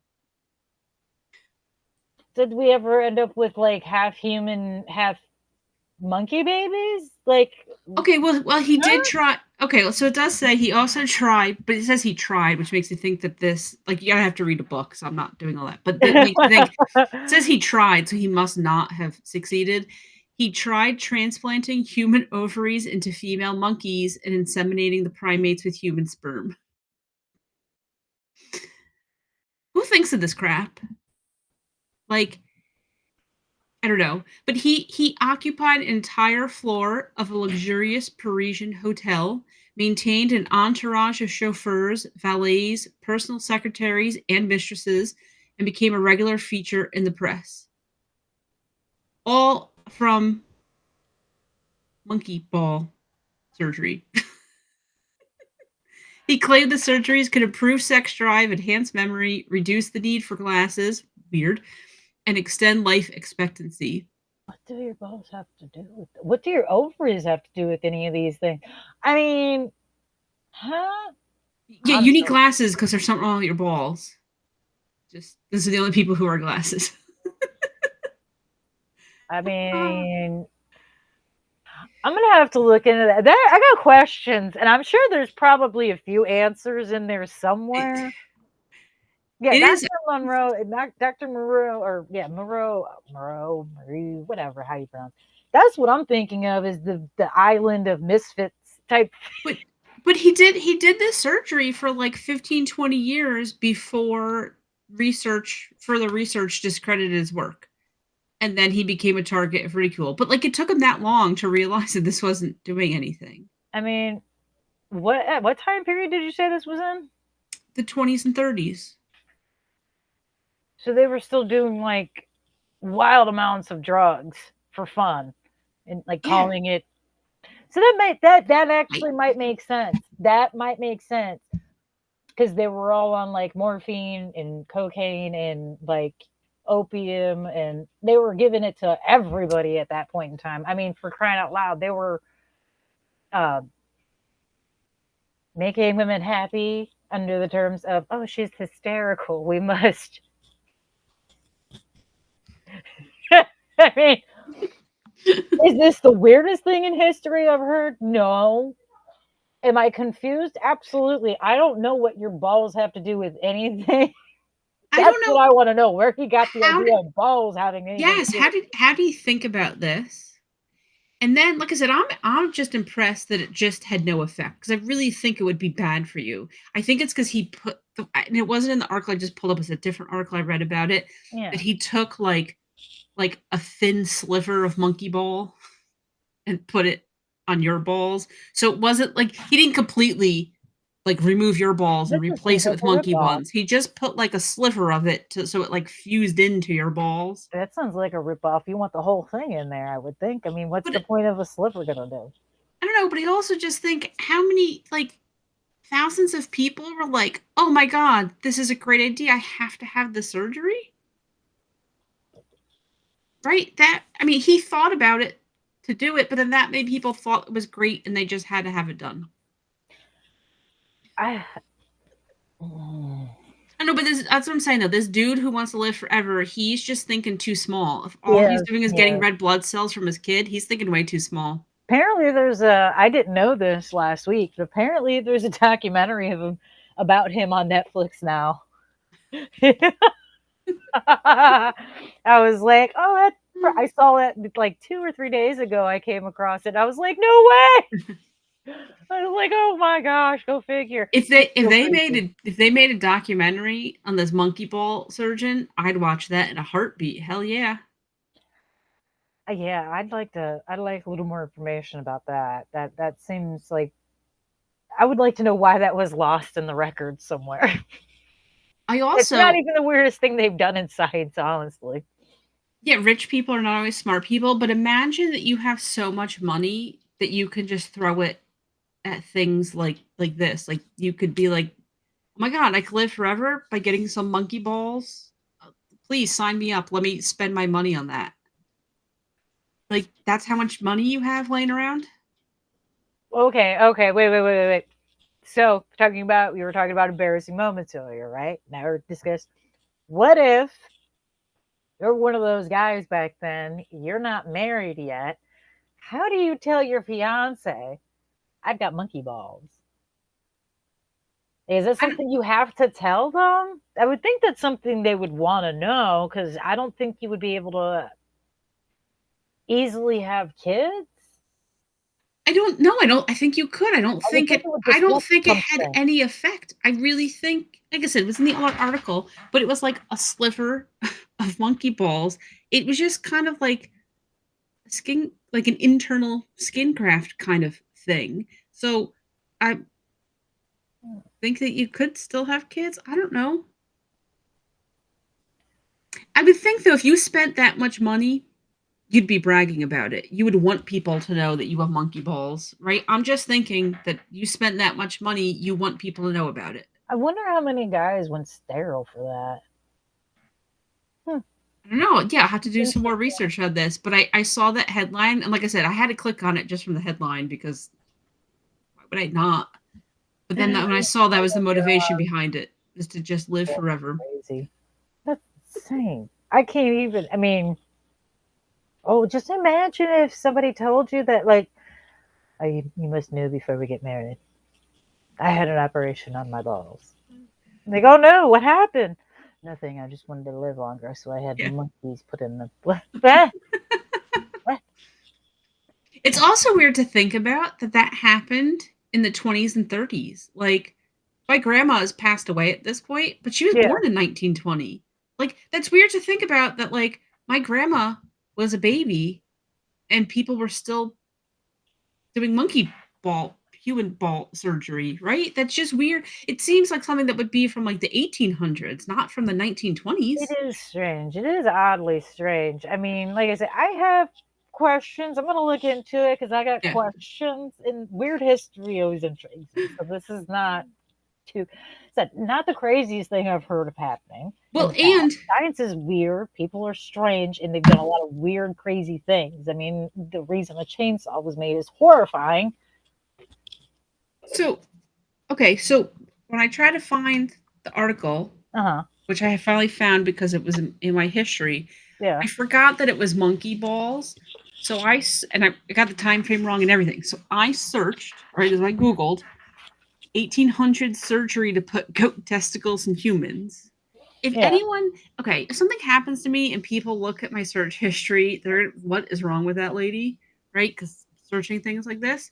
But apparently in the 20s and 30s, Dr. John Brinkley became known as the goat gland doctor because he sewed goat testicles into humans.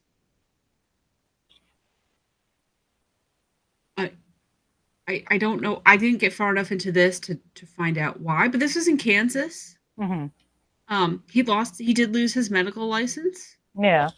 over this. But again, like, how are so many people had these thoughts? So many people. I don't know. Not really sure. Drugs. I mean, prolonged drug use will rot your brain cell. I imagine that's where a lot of really interesting ideas come from. Yeah, That's my theory anyway. For the most part, it's like, yeah, does that seem like a bad idea? I wonder what they were taking when they thought of it. You know, it's Common Core math, perfect example. Whoever thought that was a good idea? You want to talk about embarrassing? I had to go to my kid's school and ask her first grade teacher to teach me how to do it so I could help her with her homework.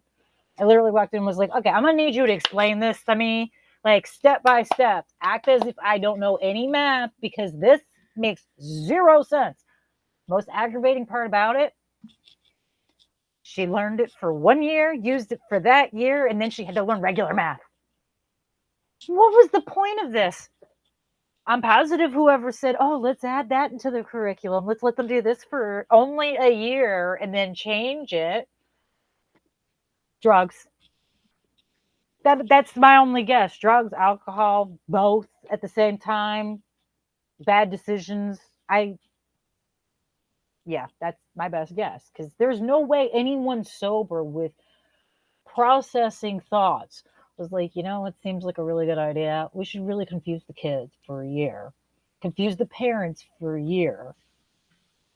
And then tell them, you know what? Once you guys have got it finally down, you know what? Psych. You can't tell me that's sober person thoughts. Like, there's no way. No way. I'm not buying it. I don't buy it.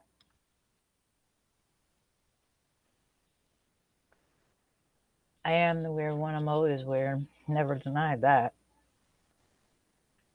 I want to know. Dreadpool said we're the weird ones because we don't think about this. Well, what animal balls are you dreaming about? Gorilla? That's the closest to humans, isn't it? A pig? Now, I don't know. Those get weird looking. I mean, they release poisons back into the bloodstream, so could be a nice defense mechanism if you're dating Lorena Bobbitt. I mean, I don't know. Do you think today, right, 2025? Yeah. Some ritzy Miami doctor came out and he already offers whatever Botox, they remove the fat here, right? Like all those surgeries. Oh, yeah. Cheek buckles. If he came out and he said, I have the newest trend, I'm gonna keep you looking young, I'm gonna improve your sex life. All I have to do is take giraffe balls and implant them into you. Do you think that the number of people willing to pay for that would be zero? I'm going to say there's going to be somebody, even though it's 2025 and that's ridiculous, I guarantee you there's somebody who's going to be like, hell yeah, sign me up. I have to try it. Yeah, have you noticed that most people look like clones nowadays because they've all decided to get really bad plastic surgery? I watched a video actually earlier today, as a matter of fact, and I couldn't believe what I was watching. This woman was talking about she went over to Guadalajara for a couple of cosmetic procedures. And that's not really that strange these days. A lot of people leave countries and go to other places for plastic surgery. That's fine. That's whatever. I genuinely, again, not my problem. Don't care. What bothered me was she looked to be about 12 years old and she went for lipo 360. So she basically had fat sucked out of just about everywhere on her body. She had a BBL done, breast implants done, in like all these procedures. And I'm looking at her going, sweetheart, you look like you're about 11. Like, I genuinely don't understand why you thought you needed to do all of these things to you when you still look. I don't understand a lot of these. I see too many women that I've known they don't look the same after a few. Even Botox changes your facial structure after a few uses. I mean, my aunt is my dad's twin. They do not look like twins anymore at all. They don't even look related anymore. She's had so much work done over the years. She doesn't look at all what she used to. She looks like an entirely different person. Her face is much heavier now because she's done Botox time and time again. She's had a few procedures. She's had facelifts, eye lift, nose job. She has her lips done. She does not look, and I can't understand it because she was aging beautifully. I don't understand why a lot of women are so wrapped up into these things, because more often than not, I feel like a lot of them look like the Joker after a while. Like their mouths start getting that weird thing, you know what I mean? But there's no smile lines, but it's just, I don't get it. Well, then you get the people too, because they want all the surgeries and it costs so much money. So that's when you go to a different country or you go to somebody who offers they're going to do the surgery out of a hotel room because you could save a few dollars. And that's like there's people who have died because they go get a BBL or they, get butt injections and they get like silicone from Home Depot. And that's what somebody in a hotel room is pumping in your butt cheeks and then you die from it because it's poisonous. Like, oh yeah, there was a famous transgender woman in the she transitioned in the mid late 80s, I believe, and she got famous in the mid 90s because she did a bunch of talk shows talking about underground procedures. She actually had rubber cement injected into her under the thought that it was silicone. She thought it was silicone that they were using. They told her it was medical grade silicone they were using, and it was actually rubber cement they injected her with, and it disfigured her horribly. And she had multiple procedures to try and correct it. And surgeons told her at one point, they were like, "There's nothing we can really do to completely fix this." And unfortunately, I believe she had complications from that and eventually died, because you can't inject rubber cement in your body and everything be okay. I feel like that's going to be making a bigger comeback shortly. We're seeing more and more botched procedures and more people who have no business doing these. It's teeth capping. So many people have bad cap jobs now under the guise of, I want perfect teeth. You're not supposed to have perfect teeth. Nobody. And they ruin their natural teeth in order to get the caps put over them, but then the caps are faulty, and now you have problems for the rest of your life. I think a big part of it is people want this, but medical procedures cost money, and they don't want to pay the money. And I read something. This is actually very sad, because a guy ended up, he ended his life over it. There's a young guy from Paris, and he went to Turkey to get hair transplants because apparently that tons of people go to Turkey for hair transplants. Yeah. Because it's cheap there. But the way that, like, it's not a medical doctor. You don't have to be a licensed medical doctor in order to do it. However, it's classified there. So he had the surgery and it didn't, and I forget the numbers at this point, but out of, half the follicles that they implanted were just never going to grow. They were faulty. And it ended up he didn't like his hair to begin with, and that was even worse. But it's like, okay, yeah, because you wanted to save $5,000. And look what happened. You should, like, one, just shave your head and call it a day. Two, spend the extra $5,000 to get it done at, a place that has more oversight and training and all that stuff. I feel also too like a lot of doctors are too willing to do a procedure when they have no business doing that particular procedure on this person for whatever reason. Like I knew a girl who had she was a woman, she had breast implants. And that is extremely common nowadays. Too many people have implants as far as I'm concerned. I don't understand that part, but again, not me, not my problem. The thing is, my friend that had her breasts done, they weren't done well. She got a decent price on them, but the problem is the doctor did exactly what she wanted, but he should have told her no. He should have told her decent job for decent price. Not a he good should have job. told her. He should have told her not to go that big. He should have told her to stay a somewhat smaller. She went too big too quick, in her skin on her there. It's practically see through. It is essentially transparent. It is so gross and horrifying to look at. I'm embarrassed for her. Um, and there's plenty of women that are like that.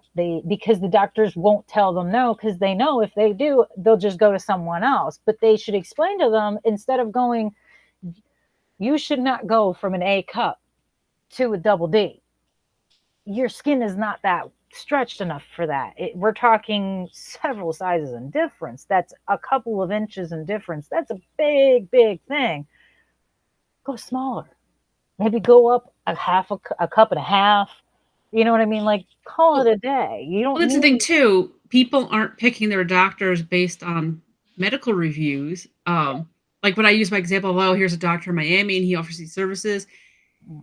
You see doctors that, yeah, they're like on TikTok and they're like doing surgeries while they're on the internet. Why would you ever pick a doctor who does that? Why would you ever pick a doctor who's live streaming your surgery? That's the last doctor I'm picking to operate on you. But that's what people are going. They're like, look at this guy. They have a great social media presence. I'm going to go to him. Well, they had a No. doctor that was arrested not too Yeah. long ago for that. It was like 2 years ago or something. The guy was doing live streams during his procedures, but he was doing something illegal during their procedures in the live stream. Like, he was sharing private information, or he was doing something that wasn't right. I can't remember exactly what it was, but he was doing like a HIPAA violation or something. So he ended up getting arrested for it. And all I can think is, listen, one, I don't need my doctor to have good side bed manner. I really, really don't. I don't care. As long as you are good at your job, we don't have to like each other. I'm not here to be your friend. I need you to fix whatever problem's going on. Yeah. And I'm sorry, but being a social media star isn't really giving me the hope that you're going to be good at your job. What that tells me is you're caring more about what other people think and your prestige than actually doing your job and doing it correctly. Not to mention, what happens when something goes wrong during the live stream? Are you going to worry about cutting the camera before you restart my heart? Are you going to let everyone see me bleeding out on the table? Like, there's so many factors. It's just highly inappropriate. But my biggest one is, I don't need you worrying about everybody else. I need you focusing on this right here. And if you're doing live streaming, you're not focused on this. You're focused on looking really good for the camera. Let's be honest. But these are the doctors people are picking. But, okay. I don't know if you guys can hear us. My whole screen just went dark. Oh, crap. Oh, no, it's that error message that I can't read again. That's right. Okay. Oh, it just happened to me. Go figure. Okay. I couldn't see the error because I forgot that it's black on gray, black on dark gray that you can't see. And that's, I was like, wait, the whole thing went wrong. But no. Okay. I'm here. As soon as you said that, mine did it. I was like, well, time to not get naked and run across the screen. Yeah. No, I agree. I think the ones that I hear about that actually are really crude surgeries are the ones to give you like an inch in height. Those are just, I don't understand that. That's brute. That is absolutely brutal. That's what Sir X-Men said. I think the worst thing I've ever heard and seen was people get their legs broken to make them taller. That is probably like one of the most brutal things for an inch. For like, I think I read that at one point the tallest that it would make you was like an inch or two, possibly, but they don't give you any more than that. And all I can think is, what the hell is an inch or two gonna do? Like, okay, I can understand people who would want to be taller. I get it. And I can understand why I can understand making yourself taller more than I could understand like getting butt injections, quite honestly. It seems though that's a lot to go through for 1 inch. If you could be like, I could make you 6 inches taller, I could be like, I could see why people, right? Imagine you're only 4'10". and someone says I can make you 6 inches taller, I could see why you would be like, hell yeah, I want to go through with that. Yeah, but it's But like if a you're couple of 4'10" and they're like, we're gonna make you 4'11, I don't know if that's worth it. 1 inch? But I don't know it's if that's like worth it. it's like 4 or 6 months of them Yeah. constantly stretching and re-breaking that bone. No, that is a medieval torture. I just want to go on record and state that is an actual torture method they used to do to people back at one point in time in history. They would break your legs, let them heal, and then break them again. Like, why would you? What? I don't know who was sitting there studying history and went, you know what? This torture method seems like a really awesome procedure. We should really bring that back. Why would you do that? That's just horrifying to me. Just get shoes with inserts in them. Get Herman Munster shoes. Platforms, heels, like their lifts. Okay, true. What if the inch or two gets you on a roller coaster? That's right. If you're too short to ride roller coasters, it takes you 6 months of breaking your legs to get the extra inch to ride roller coaster is totally worth it. What roller coasters do you have to be that tall for? Most roller coasters, Tiny Giant could get on most roller coasters by the time she was like 6. How tall do you think you need to be? Yes, but she's a tiny giant. What if you're just a tiny? She was under 4 feet though. I think she was like barely 4 feet at the time. Like, it's not that serious, guys. I think the tallest you have to be to get on most roller coasters is like 4'2". It's not that big. I guess if you're too short to get, and if you're an adult, I can understand the irritation. I get it. It gets tiring being told, you're so little and cute, or you're so tiny. I get it. I hear it constantly because Tiny Giant's taller than me, and they're going, your kid's taller than you. First of all, I already knew that, okay? I'm one of the short people in my family. Thank you very much. Second of all, have you met her dad? Did you think she was going to be small? Because I knew she wasn't going to be small. She almost killed me. I'm well aware. So I can understand how being told you're short and small and it's cute and all this can be irritating. Not enough to torture myself for like 6 months constantly. Like, broken bones hurt a lot. And I don't imagine they're giving you pain medication the entire time, because that is way too long to be on meds. For, you know what I mean? Like, I just, no. It's like, Sir X-Man's trying to be polite. He's, I'm trying to stay clean here, but there's some men out there who wish they could be 6 inches taller. Heels, my guy. Heels. I don't know if that's the taller he was thinking of. They have those, though. They have those surgeries. That's an extension. You're gonna let them, I was going to say, you're going to let them break it for 6 months? I don't think they have to do, no, it's just like a one-time procedure from what I'm thinking of. I believe it's just like a one-time type procedure and it only gives them like just 2 inches. Go in for the twofer and get the goat testicles while you're there too. Oh my god. Oh god. We really went off on a tangent on this one. I had to tell you though, I saw that story and I was like, oh, I have to remember this. Unfortunately, I closed the tab earlier, so that's what I was doing before I went live. I was like Googling, I was like, I have to find this article. Where did it go? And Sir X-Men, I do believe that it probably is only men doing the taller thing, because a lot of women nowadays are, I'm not dating you unless you're 6 foot. I'm going to let you all in on a little secret. Most of us don't know height. You could be 5'8" and say you're 6 foot, and we'll probably believe you because you're still taller.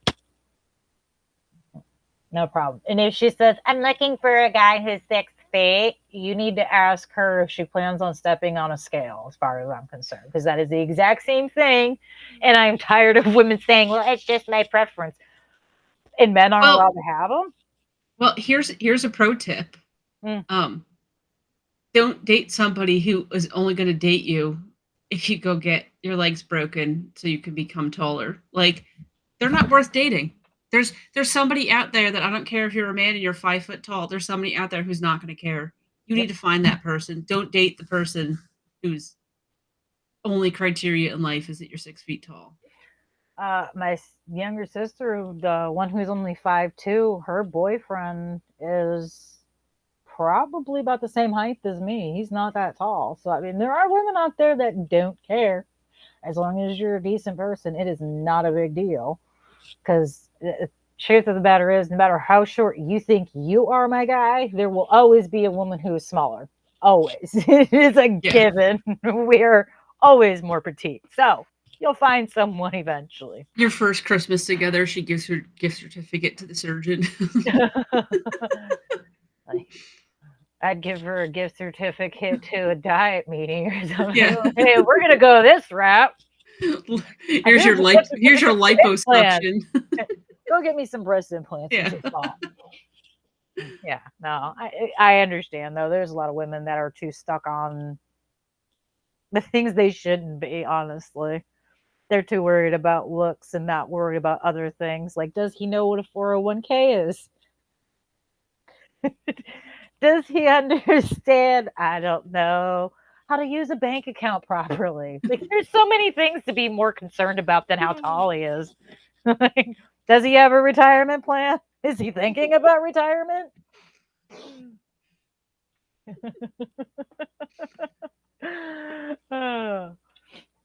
I'll be honest. If I wasn't married, I probably would never date.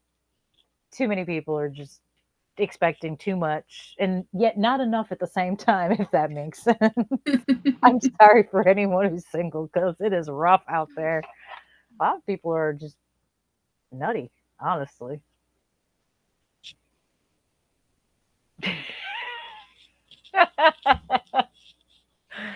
Hey, Lemon.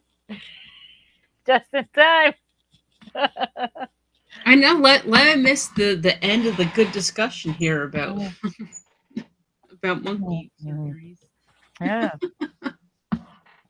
Oh, good Lord. Good Lord. Well. So, I just thought of another embarrassing story that I should share before we go. So, Tiny Giant has always enjoyed talking. My child loves talking to people about anything. She can talk for hours. Give her a topic and she would just start rattling things. It's good and bad at the same time. My child, when she was in kindergarten, or no, I'm sorry, it was pre-K. She was in pre-K at the time. And she decided to go to school around Halloween time when we were doing our haunted trail and explain to them that what she had done over the weekend or what she saw over the weekend. Now, at that point in time, she was 4 years old. She was not allowed to go out onto the Halloween trail with us yet. She was only allowed to go out and help me decorate beforehand. She wasn't allowed to work it yet. So we would get dressed. Dreadpool and I would get dressed in our costumes and then leave her here at the house with a babysitter.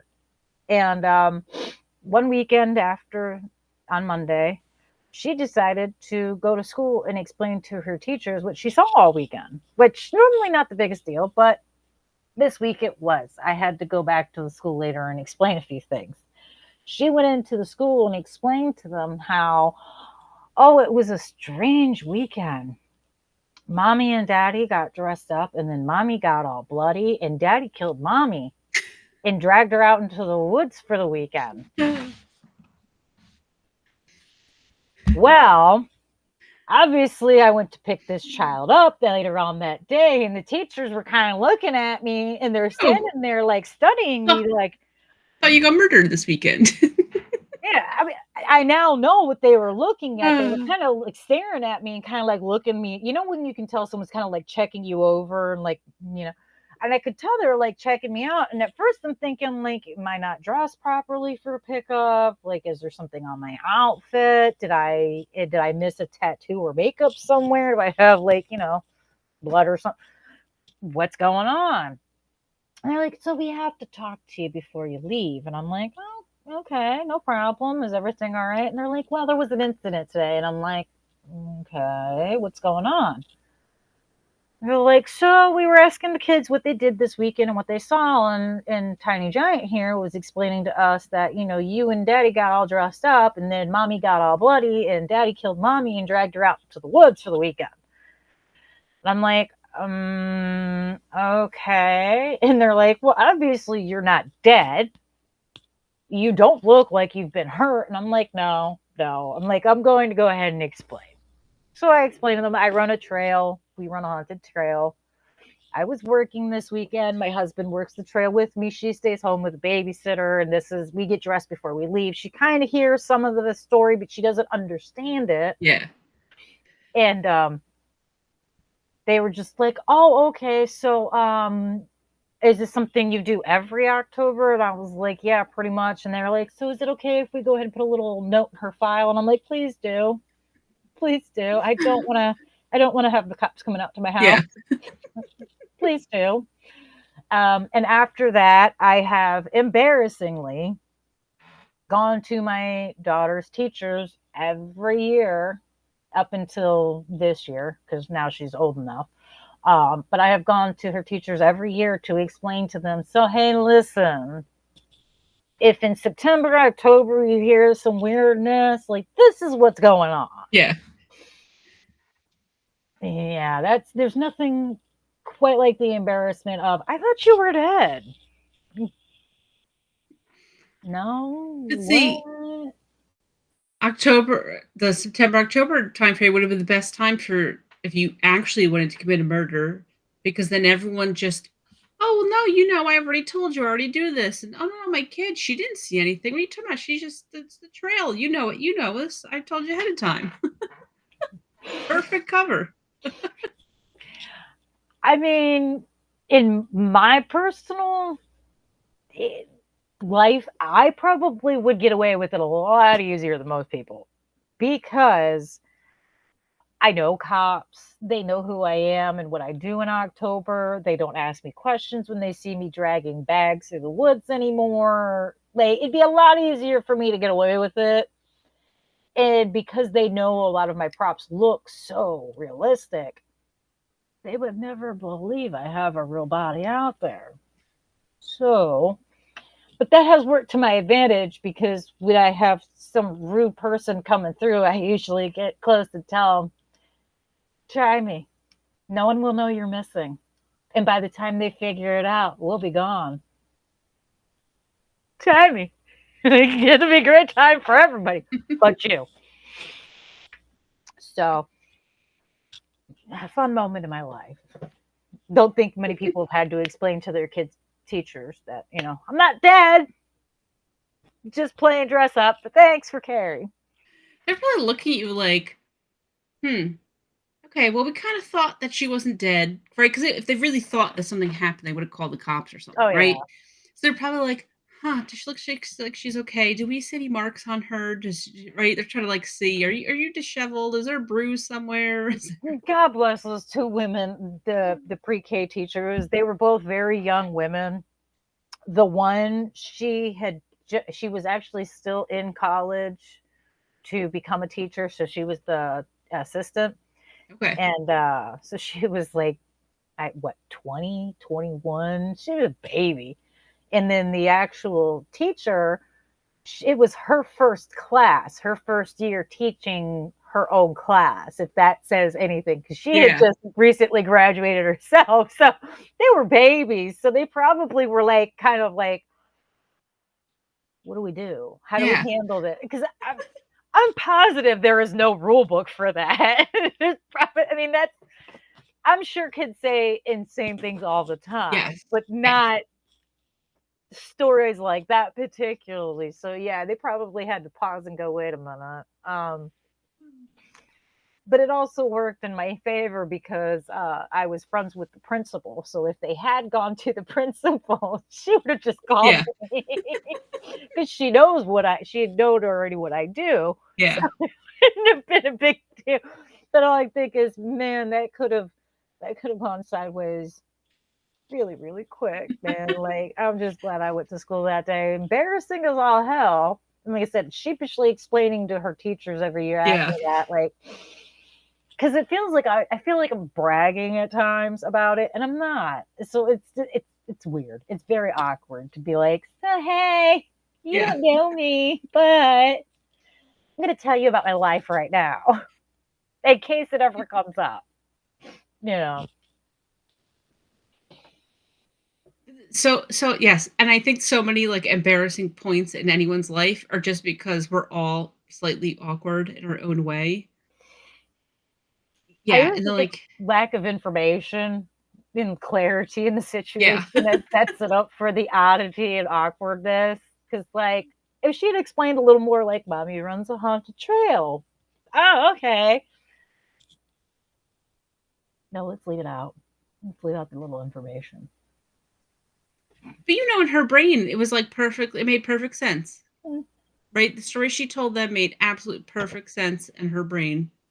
Yeah, after that, we had a conversation of Yeah. we don't discuss the trail with people outside of the house anymore. Yes. We don't tell our friends anymore. We're not talking about it anymore because the following year I actually got called into a teacher's meeting after October because Tiny Giant decided to explain in all too well detail some of the makeup and some of the setup of the trail, which absolutely horrified and scared the bejesus out of some of the kids because, babies, of course.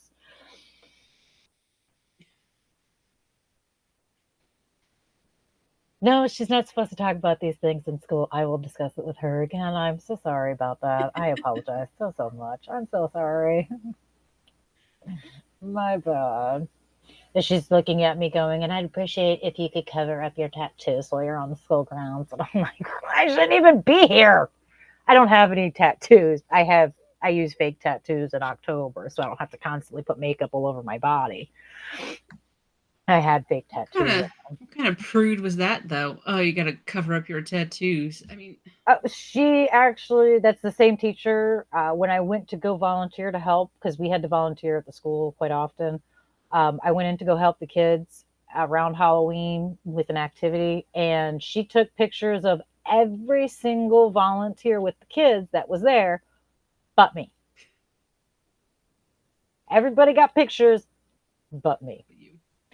And I was like, yeah, I know exactly what that's from. I know exactly why that is because I had the tattoo. I wore long sleeves just for that reason, and I put band-aids on some of the ones I did because I wasn't taking them off just to go in for a few hours. I was like, screw that, I'll just put band-aids on everything. So I had band-aids everywhere. I thought I did a good job. Apparently it was my car or something. I was like, well, whatever. It probably looked like you were a drug addict covering up all your injection sites. I mean, I explained what I do. It's not like it was a secret and I didn't tell her. And I even said, are you sure you want me to volunteer this month? Because next month will be better. And I told her, I'm like, I have fake tattoos on all month long because I work every weekend and I'm not rinsing them off. I'm not replacing them unless I have to. Let's be honest. It takes a lot of work to get some of those off. No. But what if somebody had real tattoos though? They wouldn't want that person to ever volunteer for class if that person had tattoos? I genuinely don't know. I have no idea because it was just I found it quite insulting, really. Like, I was quite insulted. I was like, really? Out of everybody here? And I was the only one who was dressed to like deal with kids all day. You know what I mean? Like, I looked like you would think a teacher looked. I had the sweater on top, you know what I mean? I looked the parts. I don't know. It was insulting to me. It's fine. It's fine. It's okay. I never have to volunteer at school again unless I absolutely feel like it. So there's that. Thank God. Small favors. The kids aren't the problem. It's the parents, man. It's always the parents. Kids are, don't get me wrong. There are some kids. Oof. But for the most part, it's the parents. Because you can kind of scare kids, for the most part, into doing what you want as far as behaving well. But, the parents are a pain in the ass. They're the ones that are always judgmental, like, you can't wear that and be around the kids. Oh, you can't do that with the kids. Yeah, you can't. I don't see you in here volunteering your time, Becky. So what does it matter what I'm wearing to go stand in front of your child? Besides, your whole ass hangs out to go to the grocery store, and you're talking to me? Whatever. Nope. Sound like you've experience with that one. Way too familiar. Way too familiar.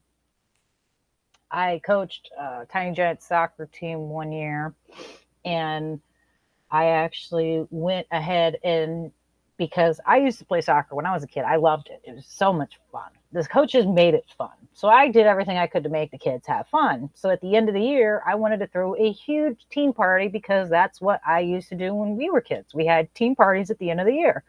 Whole team gets together, the coaches, the parents, everybody has cake. Everybody has soda, you eat candy, you run around, you take pictures with your coach or whatever, or your teammates that you like, that you want to remember, and then everybody goes home and it's done. Well, I went ahead and be the nice person, and I paid for a whole bunch of snacks. I bought cupcakes, I bought juices, I bought all this crap. And instead of having the party on just any day, I decided to have it on a day we would have practice. So that way nobody would have to rearrange their schedules or anything, and I made it easy for the kids and the parents. So I thought. None of the team showed up. Not a single flipping one. Not a one. And the worst part is I didn't get any messages that no one was coming until about 45 minutes after it was supposed to end. That's when parents started messaging me going, we're not going to make it to practice tonight. And I went, fuck it, don't worry about it. It was the team party. Ain't nobody having one now. Wow. So Tiny Giant me, Tiny Giant, and Dreadpool got to have 15 cupcakes. Yeah, say all the cupcakes you want. To the dome. I did give the kids candy and juice boxes, but that was their extent of a team party after that because I was so pissed. I mean, that's just, as far as I'm concerned, that is absolutely despicable. You do not make plans with someone and then wait until 45 minutes after it starts to go, hey, by the way, we're not coming. Yeah.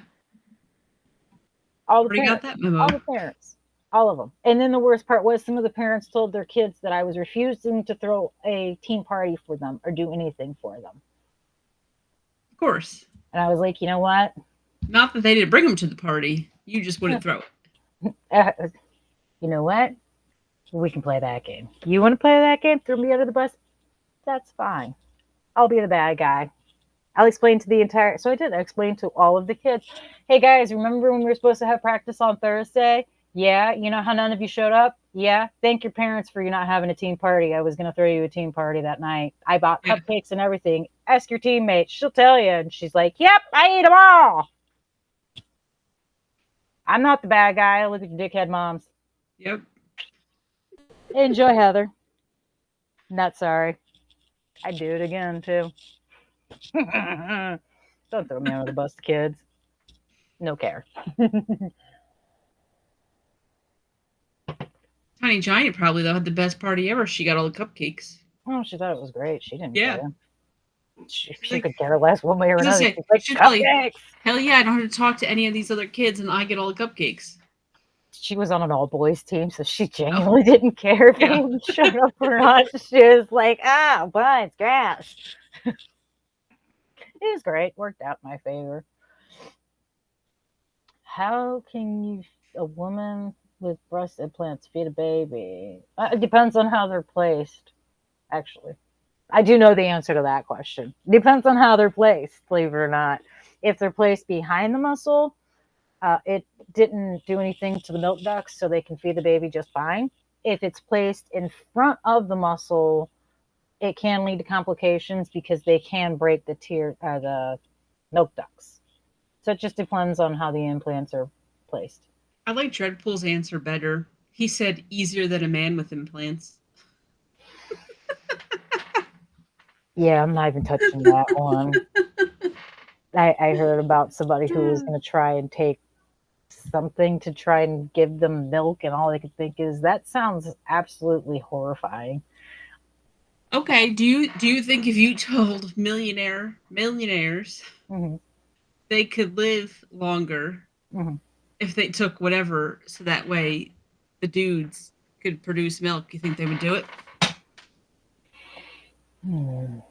Right? If you say this is gonna you're gonna have immortality, think they would do it? All I'm gonna say is, factually speaking, and I again could be wrong, but as far as I know, if a man is leaking anything from his nipples or breasticles or whatever you want to call it, if he's leaking anything from them, it's usually cancer, and that's like not a good thing. So I would really get that Okay. checked out. Okay, so you're a rich millionaire. Mm. Would you, right? And you want to live forever. Would you rather produce milk to feed babies or get monkey balls inserted into your balls?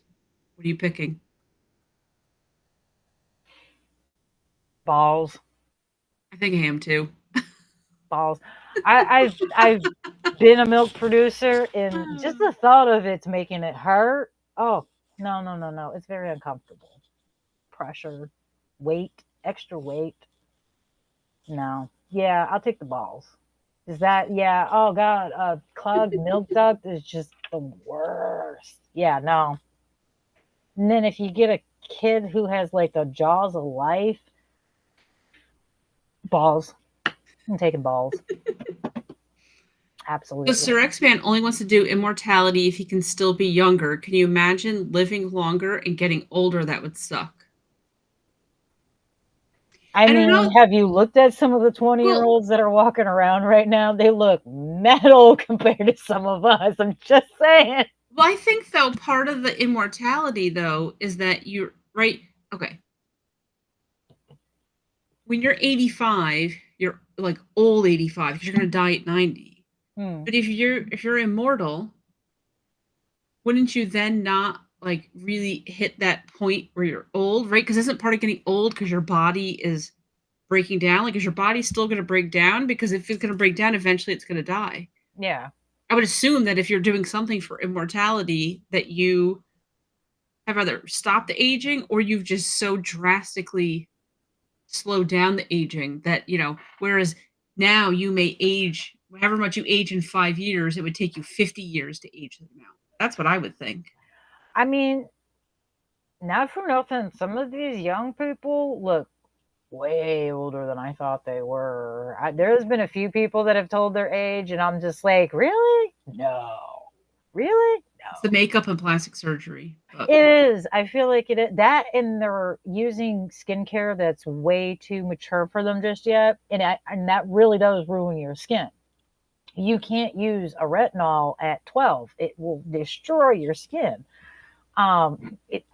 It's just kind of like anything else. If you use something and supplement that particular thing in your body will stop making it itself. So you need to use that product to supplement that in your system. And I think that causes more problems than it would benefit you. So what are monkey balls supplementing in your system? Nothing. That's why they don't do anything, I would assume. I mean, no, wait, don't most monkeys have like hepatitis or herpes or something? I think it's herpes. A lot of them have herpes.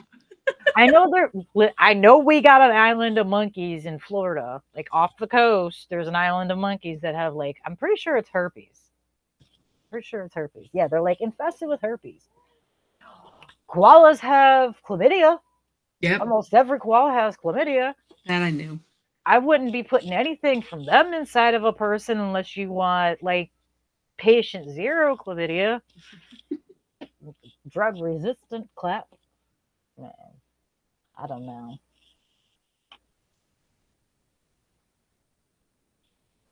We're talking about brain transplants. Can you imagine women with BBLs having that their whole life? No. You mean that some lady, she's like 150 and like she's getting older and wrinkly and she's still like.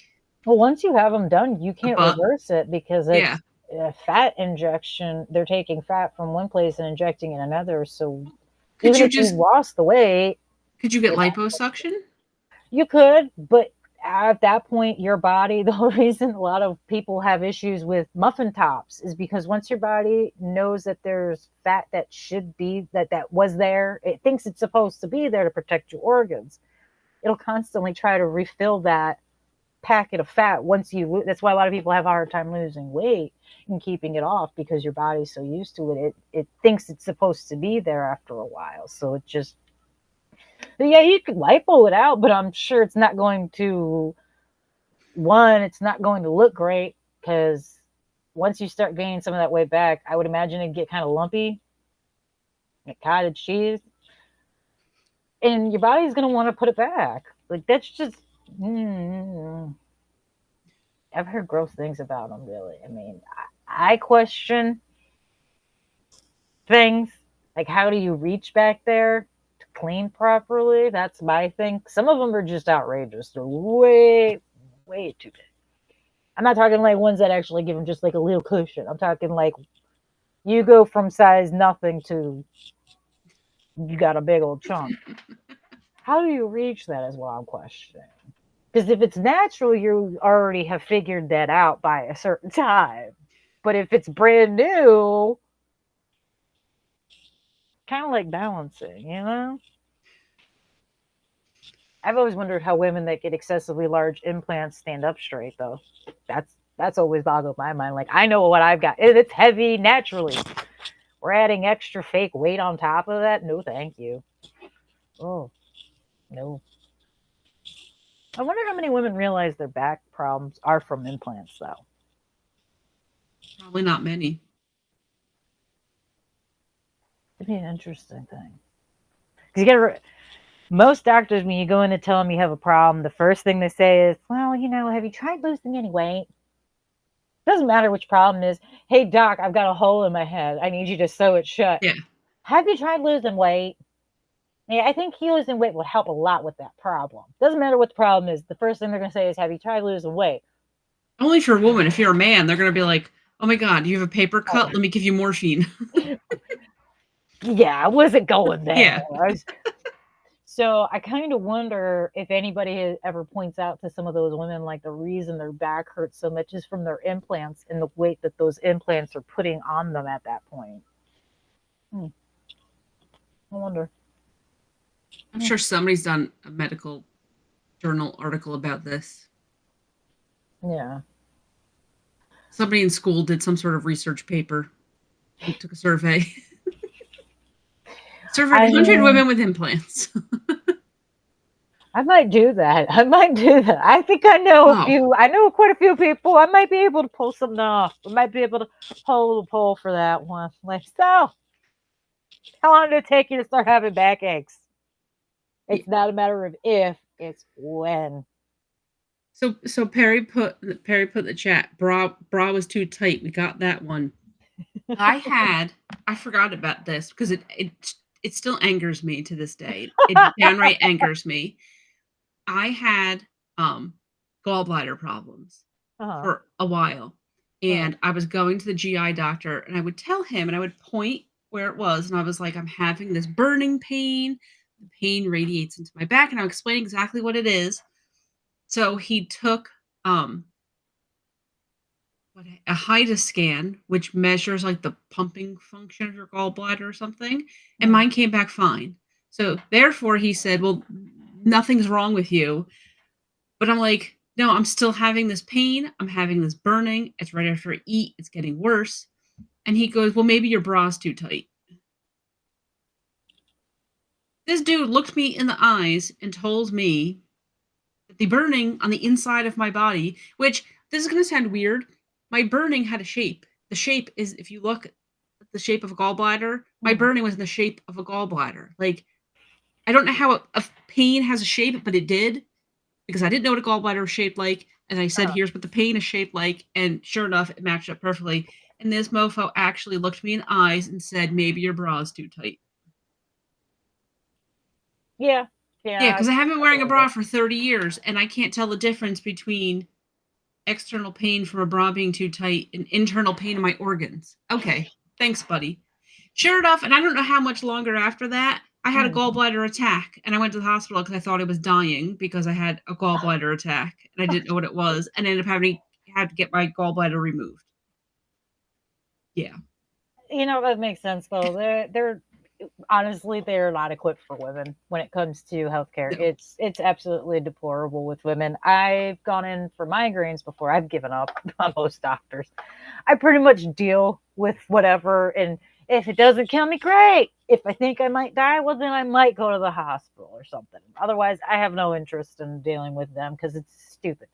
I went in for migraines one time because I get chronic migraines a lot, and they get really bad. And you know, this asswipe looked me in the face and said, "Have you tried losing weight?" What does me losing weight have to do with my head hurting? Like, a migraine has nothing to do with weight whatsoever. I don't care if I am 1,200 pounds. Nothing to do with the weight whatsoever. Yeah. They're amazing. It's good times. So, yeah, I'd rather be dead than have to deal with a doctor. Yeah. That's me personally. I think that's a lot of women, though. Yeah. I don't know many women that are like, let me go to the doctor. It's going to be a great time. He'll fix all my problems. Usually like, fuck, I got to go. No, not interested. Now, that's embarrassing. Going to the doctors for anything and them looking at you going, have you tried losing weight? Now I've got to defend my weight for whatever ungodly reason.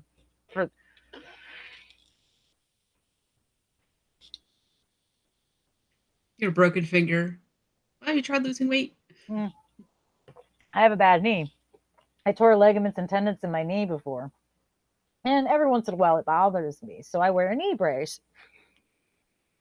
My doctor, my GP one time told me, he says, you know, if you lost a little bit of weight, it probably wouldn't bother you. You wouldn't have to wear your knee brace anymore once in a while. Lose it where? Yeah. What exactly am I losing, guy? Because the only way I'm losing anything is if I cut off a limb or a tit. That is it. There is nothing to be lost anymore at this point. I ain't got nothing to lose. Thank you, doctor. I'll take that into consideration.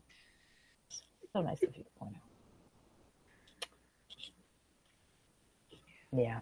Good times to be had. Great times to be had. Oh, but anyway, my goodness. It's already after midnight. I wish you could sue for false diagnoses or medical malpractice, but the chances of it actually going to court are slim to never going to happen. There's so many loopholes to protect them from this. And unfortunately, a lot of times your doctors aren't even making your decisions. The insurance companies are. I've legitimately had doctors tell me, I'd like to try something, but I can't because your insurance is making me do this, that, and the other thing first. So, where do you blame? I don't know. Haven't figured it out yet.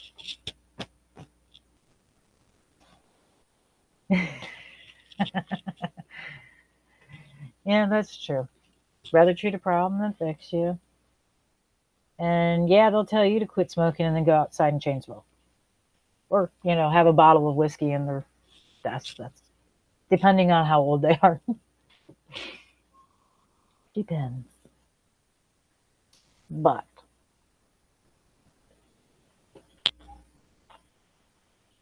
all right, everyone. I can't think of anything too embarrassing right now to share. To be appropriate anyway. I got embarrassing stories. Just don't know how appropriate they can be. Might have to save that for another time, like an after-hours show. I don't want to get in trouble. Yeah. All right. Well, it's getting late anyways. Oh, we've been on for a while. Oh, yeah. No. Okay. That settles it. I'm off because it is too long. You guys have been great. Good times. Yes. And of course, lively chat. All of you guys showing up. My God. If I could keep up with the chat, I would have. I just so much. And it's been hard for me to say it, to be honest. I still not good with these computer monitors things, and now I don't even have the right amount of monitors anymore, so I can't see squat. Oh, if it is 5 a.m., you need to go to bed, dude. It is way too late. I don't know how you're awake. I hope you were waking up to go do something and not still Yeah. up. Oh my. No, I don't know if that's any better actually.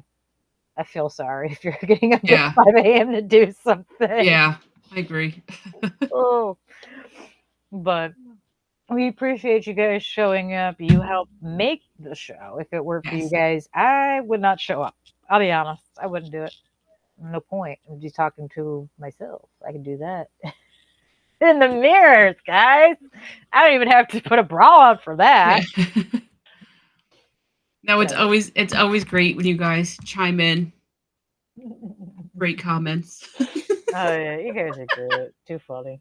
Too funny.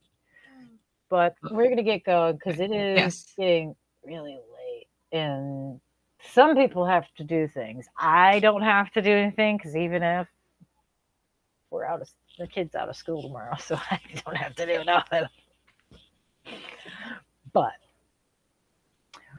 still, everyone else has to go do things tomorrow, including Pink. So, Yep. with that being Bringing the cats to get spayed tomorrow. said, Mhm. oh, that'll be fun. I gotta get up that's gonna early be to bring them. terrific. Yeah. So. Your cat has been mad at you before, right? Because that cat's going to be mad at you for like a day or Both of two. them. Two of them are going tomorrow. So Oh, yeah. has anybody ever shit in your shoe before? Tomorrow might be the first. We'll find out. You might want to hide them so they know. I'd close my closet too if I were you. Yeah. Oh, So. God. Cats can be vindictive. I only said it because they can be vindictive. Yep. So I gotta get up early. Have Oh, I'm sorry. some angry kitty cats tomorrow afternoon. So. Oh my. Well, with it definitely being said, we're gonna head out. So thank you guys for showing up, and we'll be back next weekend with. I'm not sure yet, but it'll probably be interesting. It usually is. At least it's interesting to us. Yes. So.